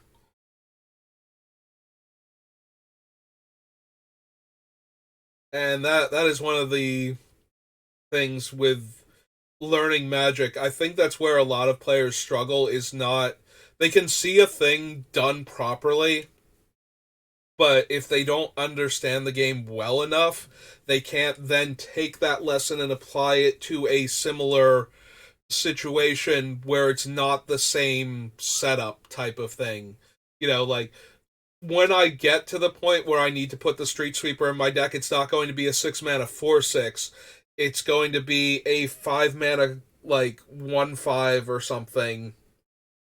Something terrible. It's gonna be like a 5 mana 1/5 flyer, and it's gonna be like, yeah, but this is the matchup for it. Like the opponent just happened to have the right confluence of evasive threats where you just need a good flying blocker that their combat tricks won't let their small flyers kill, and therefore it's actually holding off their team and dramatically slowing down their damage type of deal. It's or it's going to be like a sorcery speed, um, you know, deal 1 damage to each creature, and I'm not going to it's going to be the problem is it's hard to conjure up a situation that where the card isn't obviously good and you should put it in this scenario because I'm trying to find like a card that's terrible but it's so good against certain opponents like dealing 1 damage to all their creatures. Yeah, when they have a bunch of 1 toughness dudes, that's amazing. um and that's the type of thing that I would see. I need it to be a situation where they have like where I have a card that like upends something insane. Like let's take New Phyrexia, All Will Be One. Like what's a card that upends the Wanderer in that format? Because I've seen the Wanderer get beaten by things. Um, let's say I'm not a toxic deck, but I have green. Um, bringing in the 4/4 haste toxic creature, the Tyrannax Atrocity, gives me another creature that can attack the Wanderer that they didn't know would be able to attack her. So let's say they drop the Wanderer, they kill my board, and they keep like their 3/3 and leave me with a 2/2, and I top deck or keep in hand my 4/4 haste just in case, because I was already going to win if they didn't play the Wanderer, so they killed my board. So now I get to play this 4/4, and I get to attack the Wanderer to death to get her off of the table, and I lose my 2/2, and they keep their 3/3. But now the Wanderer's dead, and I have a creature that's bigger than their creature. Something like that. Something where it's like I wasn't running toxic creatures, so I didn't want to spend 5 mana on a 4/4 haste toxic 3 creature rather than something else that's like better statted in my deck. Like like I would rather have the Spinoderm or something, like the rare that has trample or hexproof depending on how many counters it has left on it type of deal over the Tyrannax. But against the Wanderer gets by the Blastoderm's ability because I don't think it target. I don't think the Wanderer targets, so they would be able to actually kill the Spinoderm with the Wanderer, especially if it's down to where it only has trample. But anyway, so the idea of bringing in the 4/4 haste that I didn't want to run because it will give me another way to kill the Wanderer after she has done her cool trick. Yeah, that's the kind of situation where I need to get into where I can see that I should be running this creature that's not what's good in my deck, but is what's good against what I'm playing against type of thing. I think that might be probably the best example I'm going to come up with is something that kills a really powerful bomb from the opponent, um, but doesn't work well in the deck that I've constructed in this scenario. Like I've just got a bunch of like big green and like either big green red dudes or like big green and white creatures, but I'm not concerned with putting toxic on the opponent. I just have a bunch of evasive creatures in white and like some big bodies in green, and that's when I'm trying to win with type of scenario, and then I bring in the Tyrannax because it can kill the Emperor after she's done her ultimate, and try to set the game up in favor of the opponent, and then maybe I can win from there. Yeah, it's the type of thing where it's hard to construct a hypothetical because I'm worried that I will miss the scenarios where the card is actually good against something super powerful like that. So it is something that I think about though, and Street Sweeper is one of those cards that is just kind of locked into my brain at this point because of that.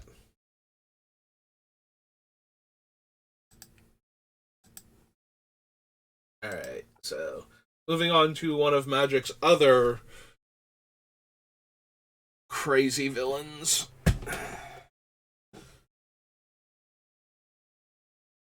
Rise of the Eldrazi. Deal a colorless card and put into your hand, and the rest on the bottom.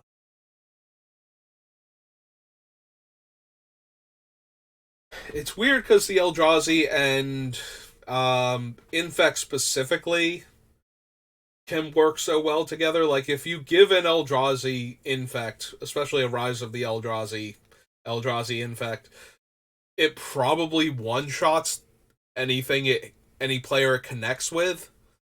And similarly, if you add any um the actual enchantment, I forget, Eldrazi Conscription, to an infect creature, it probably one shots the opponent also. So, but they don't naturally overlap in any meaningful way beyond that. So it's gonna be kind of hard to find anything really for our deck in here. I think certainly creature wise.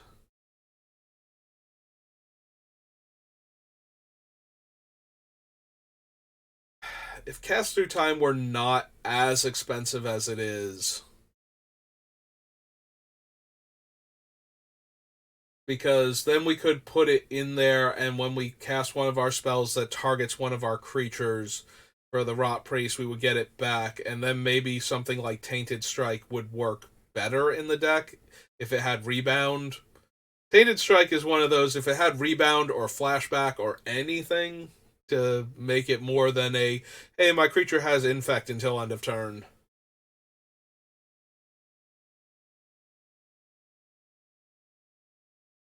I don't think we need Consuming Vapors. Corpse Hatch. Crab Umbra's not doing much. No. 3 and sack a creature, no. See, like, Distortion Strike is way better for our creatures than Tainted Strike is, because Distortion actually makes the creature unblockable, and most of our things should already have the ability anyway.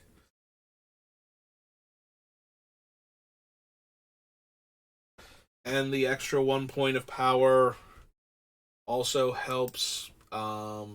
This is Rise of the Eldrazi.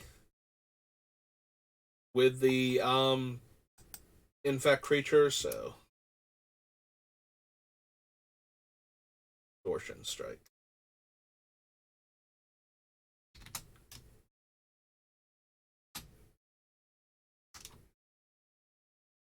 Blue for a sorcery.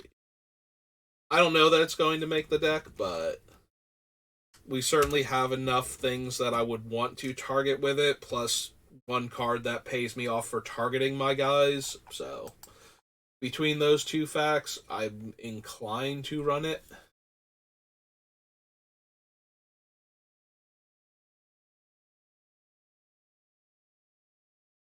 Like, yeah, you put Eldrazi Conscription on literally any infect creature, and it automatically kills most players, even through blockers sometimes. Like it should kill anybody who doesn't have one of the versions of Malera out, or Actually, does Solemnity brick our deck super hard? Are we like obviously we'll have enchantment removal, but are we super cold to Solemnity?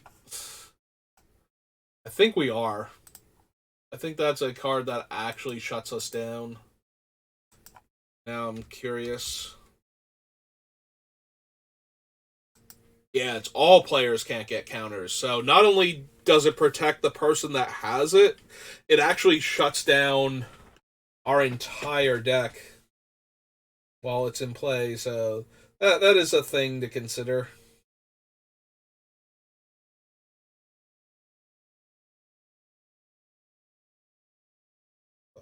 Power, essence feed, 3 life, you gain 3 life, 3 scions, spawn. Actually, I think these are the spawn. The scions are the ones, right? Yeah, X3 spawn.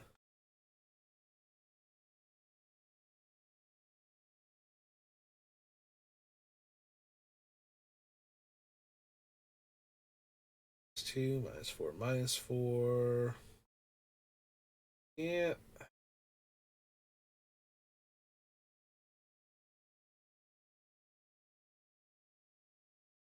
+X, where X is its mana value. Yeah, don't think so. The Hellcarver Demon. Despair. It that betrays.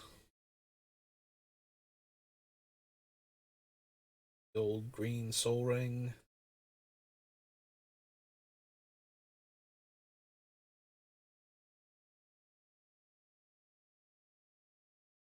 I don't think we need Kozilek or Ulamog for that matter.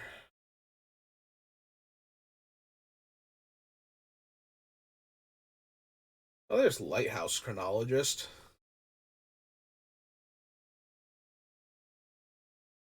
Yeah, I did not like. I wasn't thinking level up creatures because they're not, they're not going to have infect or toxic, so most of them aren't going to do much for us. But this is a one that needs a lot of counters, so our proliferate would actually matter with it, and the payoff for getting it there, aside from it instantly dying because that's what needs to happen when a lighthouse chronologist comes down and starts leveling up. Um, maybe. I suppose we could add it.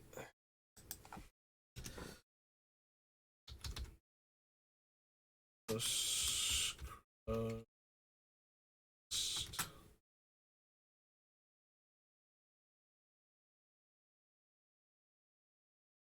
they 1/3 human with.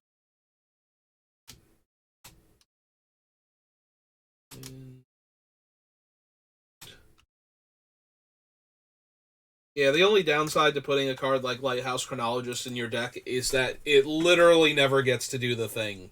It's like that and Twilight Prophet are like the creatures that almost never get to do their thing even once because they eat removal spells so quickly. Yeah, Lighthouse Chronologist is not long for the world once it comes into play because nobody wants that thing to hit its level and actually do the cool thing.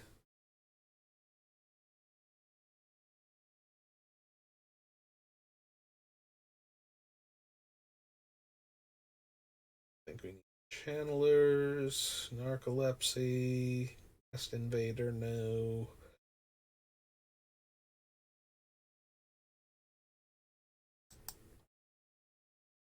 I mean, Nest Invader would give us um, 2/01s that sack for mana. And real quick, it has to have a mana value of 7, right?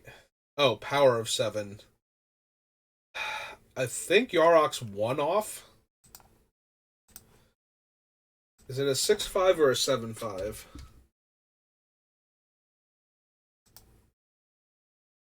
Oh, it's a 3/5. Right. Who am I confusing Yarok with? Muldrotha, maybe? For the higher stats, but I think Muldrotha is a 5/5. Okay, whatever I was confusing Yarok with, Yarok does not have um, enough power at all.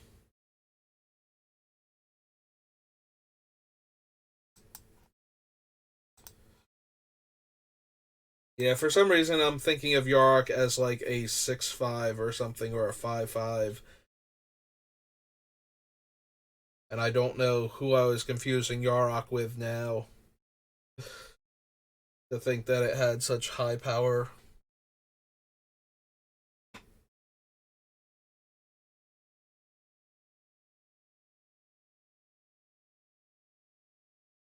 Um, hmm. No, I don't think we need Undo Giant. It's a little bit tempting. 4 mana is certainly reasonable in this deck for Undo Giant as a land ramping card. It does only get a basic land, but that's still probably fine. But I think we're gonna wind up with Yavimaya Granger instead as the other one. Like, we're gonna run Wood Elves, which is 3 mana for a 1/1, and Yavimaya Granger is 3 mana for a 2/2 with Echo. But yeah, just to get the extra land off of it. Yeah, I don't think we need Undo Giant. Block a Worm is okay, but not amazing. Rebound, Prophetic Prism. This is the first set with Prophetic Prism. I feel like it was. I feel like this is the one where it debuted in.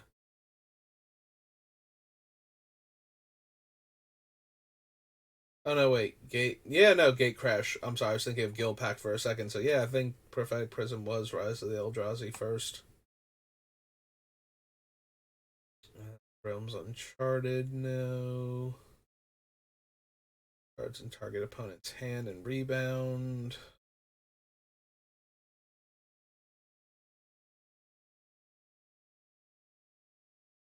It's a battlefield under your control. You may have Renegade Doppelganger become a copy of that creature until end of turn.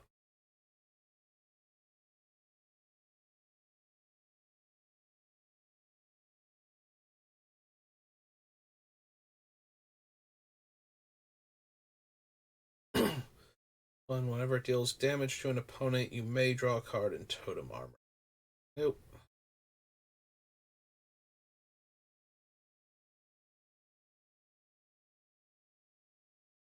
Draw X cards where X is the number of charge counters on it.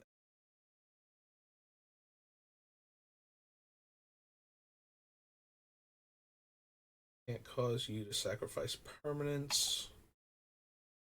Training Ground, but I don't think we need that. Yeah, all of our stuff is triggered abilities, not activated abilities. Fine, Virulent Swipes.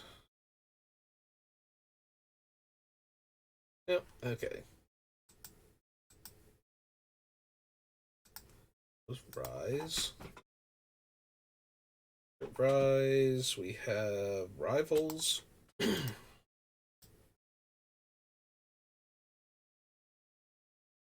Yeah, I think the lowered brightness is actually working.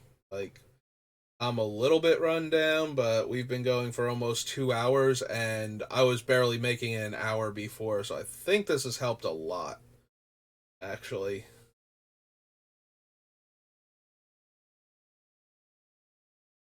So, yeah, my brother's pretty good at things. He pays attention, and then passes that wisdom on to me when I don't know what I'm doing, especially when it's anything computer related.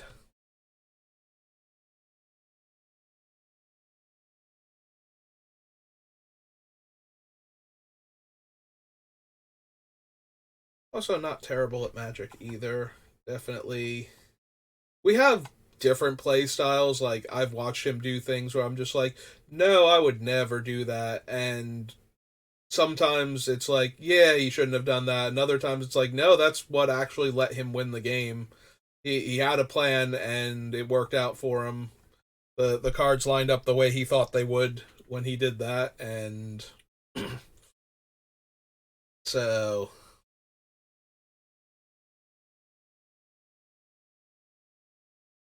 Yeah, he has been playing Magic off and on since he was too young to read the cards. He actually, this is one of those weird things about how kids' brains work. You can give them any information, especially when they're young, and they will latch onto it and it will stay with them. They do absorb information way faster, so he wanted to be able to play with me, so he would memorize all of the cards as he encountered them. And they would stay with him pretty much forever after he did that. Like, after he stopped playing and, got away from Magic for a while and then came back to it, um, he would forget what he had forgotten a lot of the older cards, exactly what they did, and had to relearn a bunch of things, but for the most part, stayed with him for like the rest of his life. So it used to be good times. I love bringing him to like little events and letting him play because you know how people make assumptions about the quality of the player that they're about to play against based on anything other than demonstrable game skill. Yeah, letting this small child sit down with a deck and play against people. They made assumptions about what his deck was going to be and how easy it was going to be to roll over him, and they were very, very wrong because my collection was at the time what it is now. Basically, I had everything, so I built him a deck that was very straightforward and aggro. Your mono red aggros, your green stompy decks and such, and just let him tear people apart. Um, and the look on their face when they get ruined by this kid, you sit down to play a game of Magic the Gathering against like a 5-year-old, you are not expecting 4 cradles, 4 curse scrolls, 4 deranged hermits, a good curve, rancors, all of that fun stuff. So when he absolutely smashes you with his mono green stompy deck in 2 games, and then they're just like, how? This kid has a deck that's more money than I've put into Magic. And then he comes running over to me to tell me how good he did. They're like, oh, no, I figured it out now. Good times.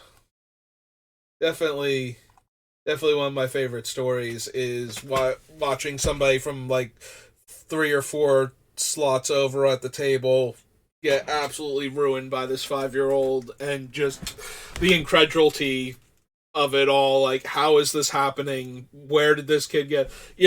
Somebody sits down to play against you, and you think they're going to have like a cheap deck or something, and they play like one of the most expensive rares in the format in Curse Scroll, and you're like, okay, they got lucky opening like Tempest boosters or something. It happens, and then proceeds to continue to play some of the most expensive cards in the format at the time, and with a deck with perfect cohesion and a game plan that obviously took a lot of time and effort to figure out like where your curve is, what creatures you're running, and all of this other stuff, and but is straightforward enough that once it's put together it's fairly easy to play.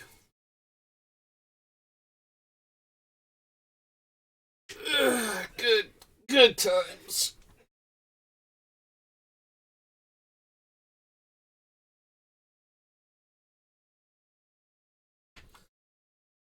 Hey, don't think we need Curious Obsession. Combat damage to a player if you have the city's blessing. Draw a card. No. Alright, creature to owner's hand. But a 1/1 counter on target merfolk you control. Flash, Death Touch, target attacking pirate.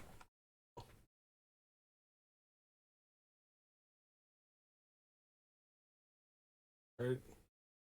Target creature you control explores. You may play an additional land this turn. Spell from Araska, Evolving Wilds, Order, Forerunners, Pirates, gets Merfolk. Were the other Forerunners called something else? Or were there only the two? I feel like we got Forerunners the same way we got Heralds from the other thing, so. Is the other one called, like, Empire's Forerunner instead of Forerunner of the Empire or something? It's true. Even if there was, the one would be um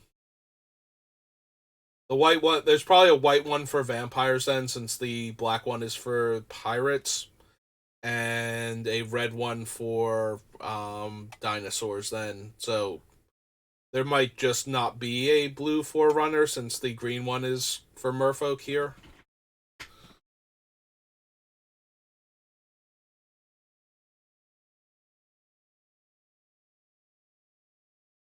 Nope.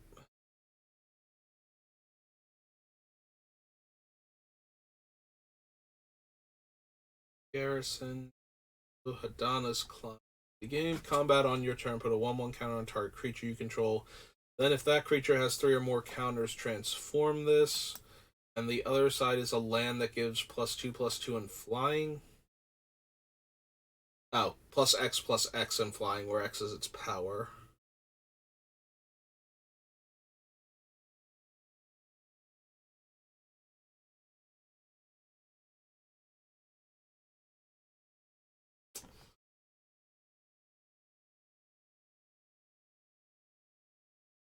Yeah, probably still don't want it. Weak. Exile. Exile all cards from your. Target player exiles all cards from their hand face down. Draws that many cards. Put into a graveyard from the battlefield, return the exiled cards to their owners.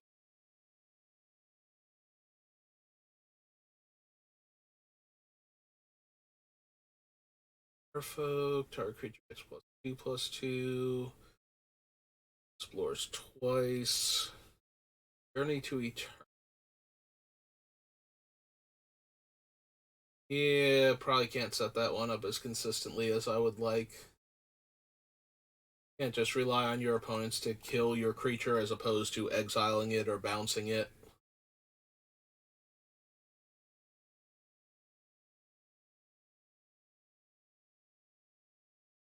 Nope. Beginning of your upkeep, each player draws a card. If you have the city's blessing, instead you draw a card.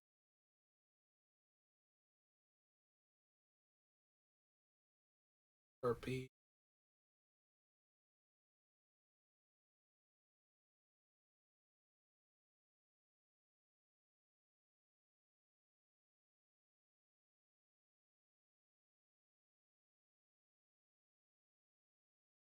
Rage.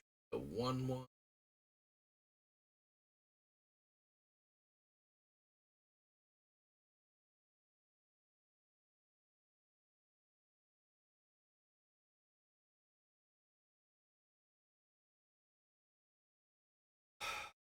Don't think we need Path of Discovery. It was the card I was looking at, like, reading over it. This is one of those cards. It was in my Risk the Redeem deck, and I took it out not because I don't think it's a good card in that deck, but because it is a bookkeeping nightmare to figure out which tokens did explore and got the counter, and which tokens explored and got the land into my hand, and yeah.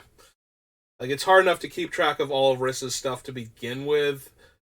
Suddenly having to keep track of 4 different elf tokens, the ones that are tapped, the ones that are untapped, and the ones that have one more counter than the other ones do that are tapped or untapped, yeah, it starts to get a bit much.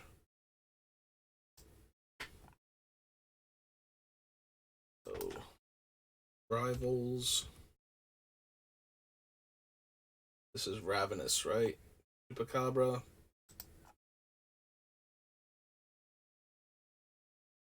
Ravenous.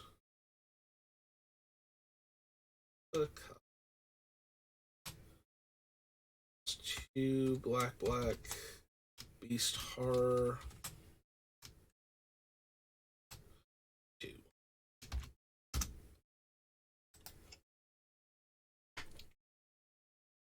To the winds. Exile target non-land permanent. For as long as it remains exiled, its owner may cast it without paying its mana.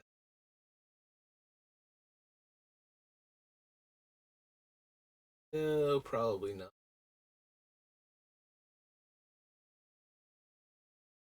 Means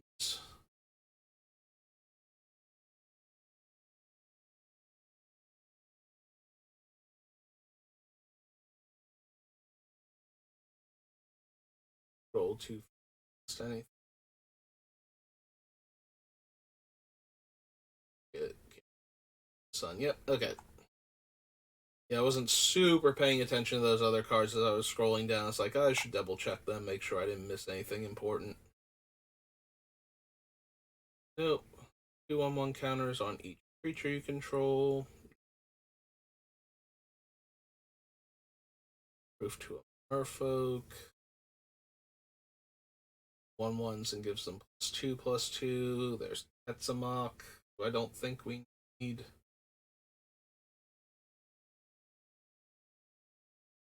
Alright, if we wind up not running Ichor Gauntlet because we don't have enough Planeswalkers, we might be in the market for the Immortal Sun, giving all of our creatures better stats.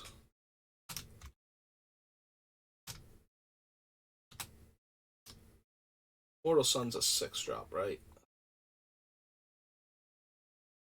Giving all of our creatures better stats, making our spells cheaper, and letting us draw an extra card every turn. I think we want that one if we're not going to run the Planeswalkers for the Ichor Gauntlet. If we wind up running them for the Ichor Gauntlet, then obviously that card becomes, like, terrible in our deck. There's Twilight Prophet. Literally only ever seen it draw one extra card. One time. That was it.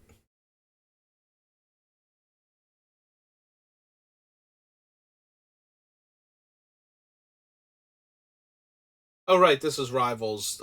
Pirate Captain Vraska's in the other set.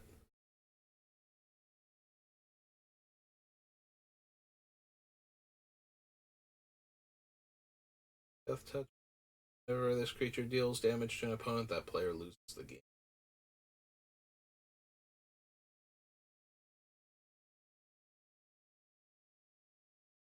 Sword Tooth. World Shaper, no. There's the Wing. Alright, so that was Rivals. What else we got? Saviors.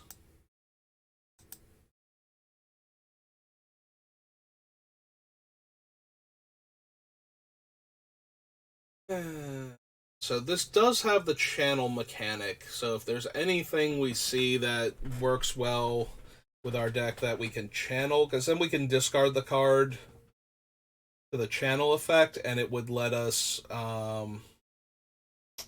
would let us put -1/-1 counters on the opponent's stuff with Archfiend of Ifnir if that manages to somehow still be in the deck at the end of all of this, since it looks less and less likely the further we go.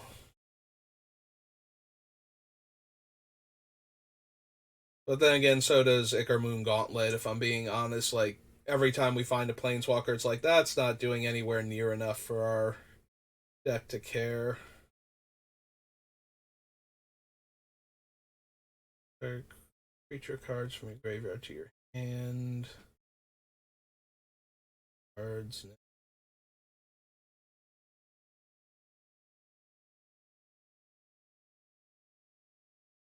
Only creatures with.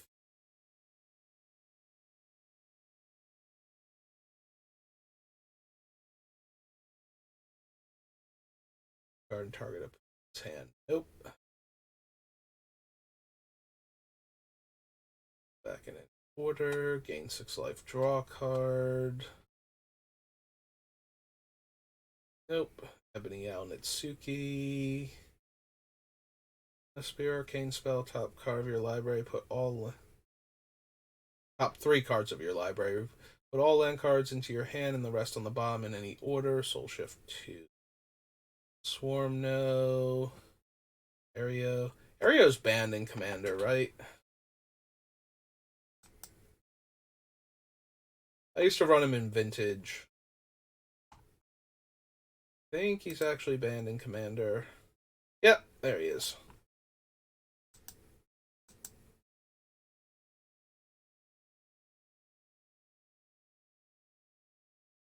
Never mind. Darkness.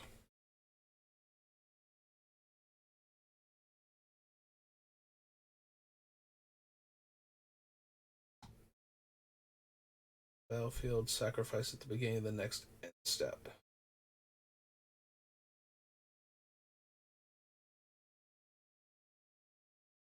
Ghostlit Nourisher, +2/+2, and +4/+4. Discards a card. Discards 4 cards. Counter target spell. No. Well, I was hoping we would find something that would benefit the the Archfiend of Ifnir, but yeah, so far none of the Ghostlit creatures did it, and I don't think there are that many channel creatures in this set.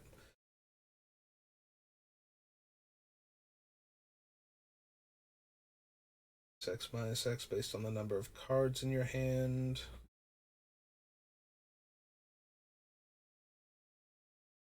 No. No. Tended Garden, no. Legendary snakes have Shroud. Combat damage to a creature, no. There discards a card. Spear Arcane spell, return to owner's hand.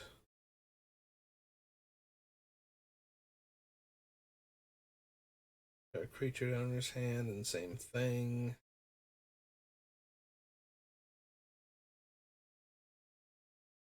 Maga, Traitor to Mortals. Would get to double up on his trigger, but no, I don't think so.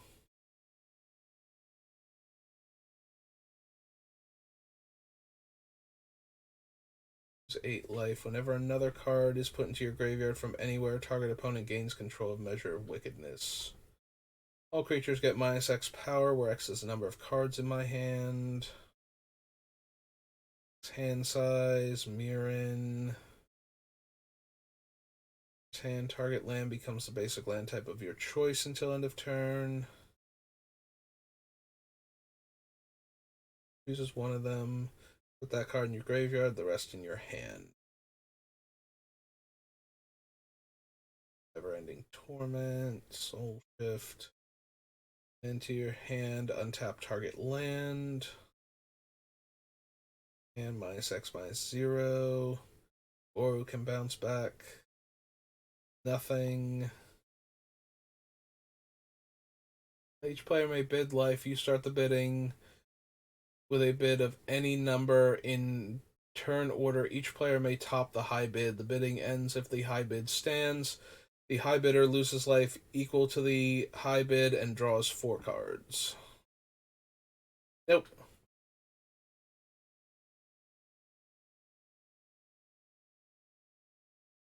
Very spell. Draw a card. Artifact or enchantment. If its mana value is less than or equal to the number of cards in your hand, draw a card. Sakashima the Imposter. Any creature on the battlefield except its name is Sakashima. It's legendary in addition to its other types, and it has 2 blue. Return this creature to owner's hand at the beginning of the next end step.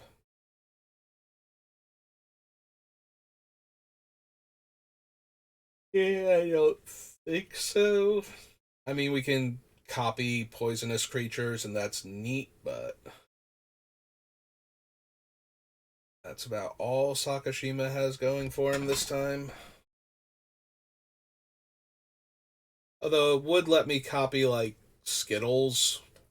Yeah, I think Skittles is the only legendary toxic creature. Like, the other ones are in other colors. Like Atraxa's Spawn or whatever she is, the other angel from the Commander deck.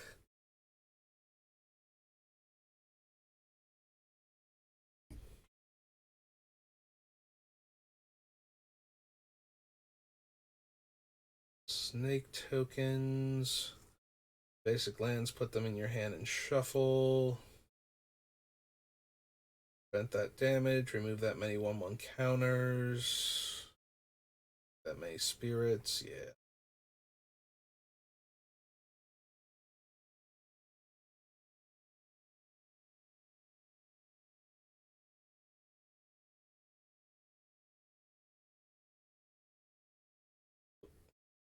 The Shiens have channel also, right? Block. Target creature can't block this turn. Gains flying. All creatures able to block target creature this turn do so. Yeah, that might be the closest thing to a playable one yet.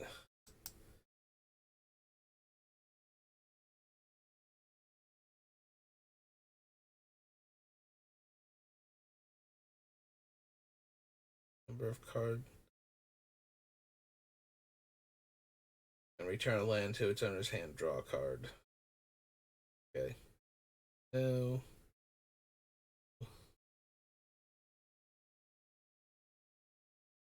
5 black spirit creature token with flying. Yes, wine of blood and plus X plus O until end of turn, where X is its power. Sacrifice wine of blood and iron at the beginning of the next end step.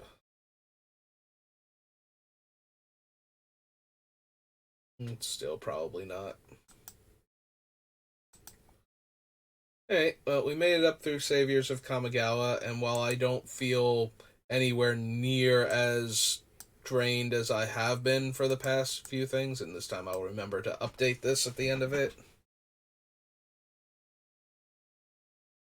I did spend the morning doing other stuff on the computer, so I'm a bit like eye strained at this point. Not too bad, but we're coming up. Oh, we're past the 2 hour mark, so yeah, I think that's good enough for right now. Um, I don't know. Maybe I'll do a draft before I go out, or maybe I'll just give my eyes a bit of a rest before I try and do an F&M. We'll see if it works out. Last time, literally only one other person showed up for the F&M. Like, there were a bunch of people there playing Commander, so I stayed there for a little bit to see if any Commander pods, like, finished a game and I could get in on it, but they just kept going. I was there for like an hour, and weirdly, like, people lost and got knocked out, but there weren't any.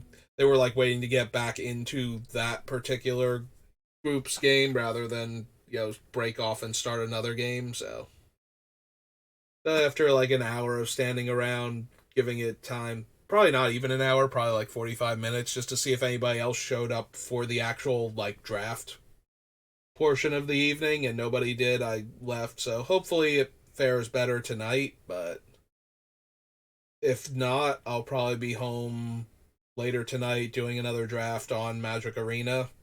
We did Alchemy last night just to be different, and by drafting Alchemy, I mean I picked some Alchemy cards and then got pushed into other color combinations and wound up not running any of the Alchemy cards in the deck, but you know, that's how it goes sometimes. I stayed open and I got, I think, rewarded. I'm pretty sure I ran the tables and all will be one is a dumb enchantment, but I don't remember 100%. Maybe we got close and I didn't quite make it. If you want to see it, I believe it's up on my YouTube channel. So SBR_BLD, also on YouTube or on Twitch if you're watching this on YouTube and want to see it done live. You can come hang out with me and watch me put this deck together, throw in your own 2 cents. Why am I not considering this card? Why is this card on the list? Any of that. And you don't want to just write in the comment section, which I will read, by the way. I have like 2 comments I haven't responded to because I didn't know what to say to the person, but I do read all the comments that I get, so that will do it for me for right now, though. So I hope you've enjoyed this, and I will see you next time. Have a good rest of your day.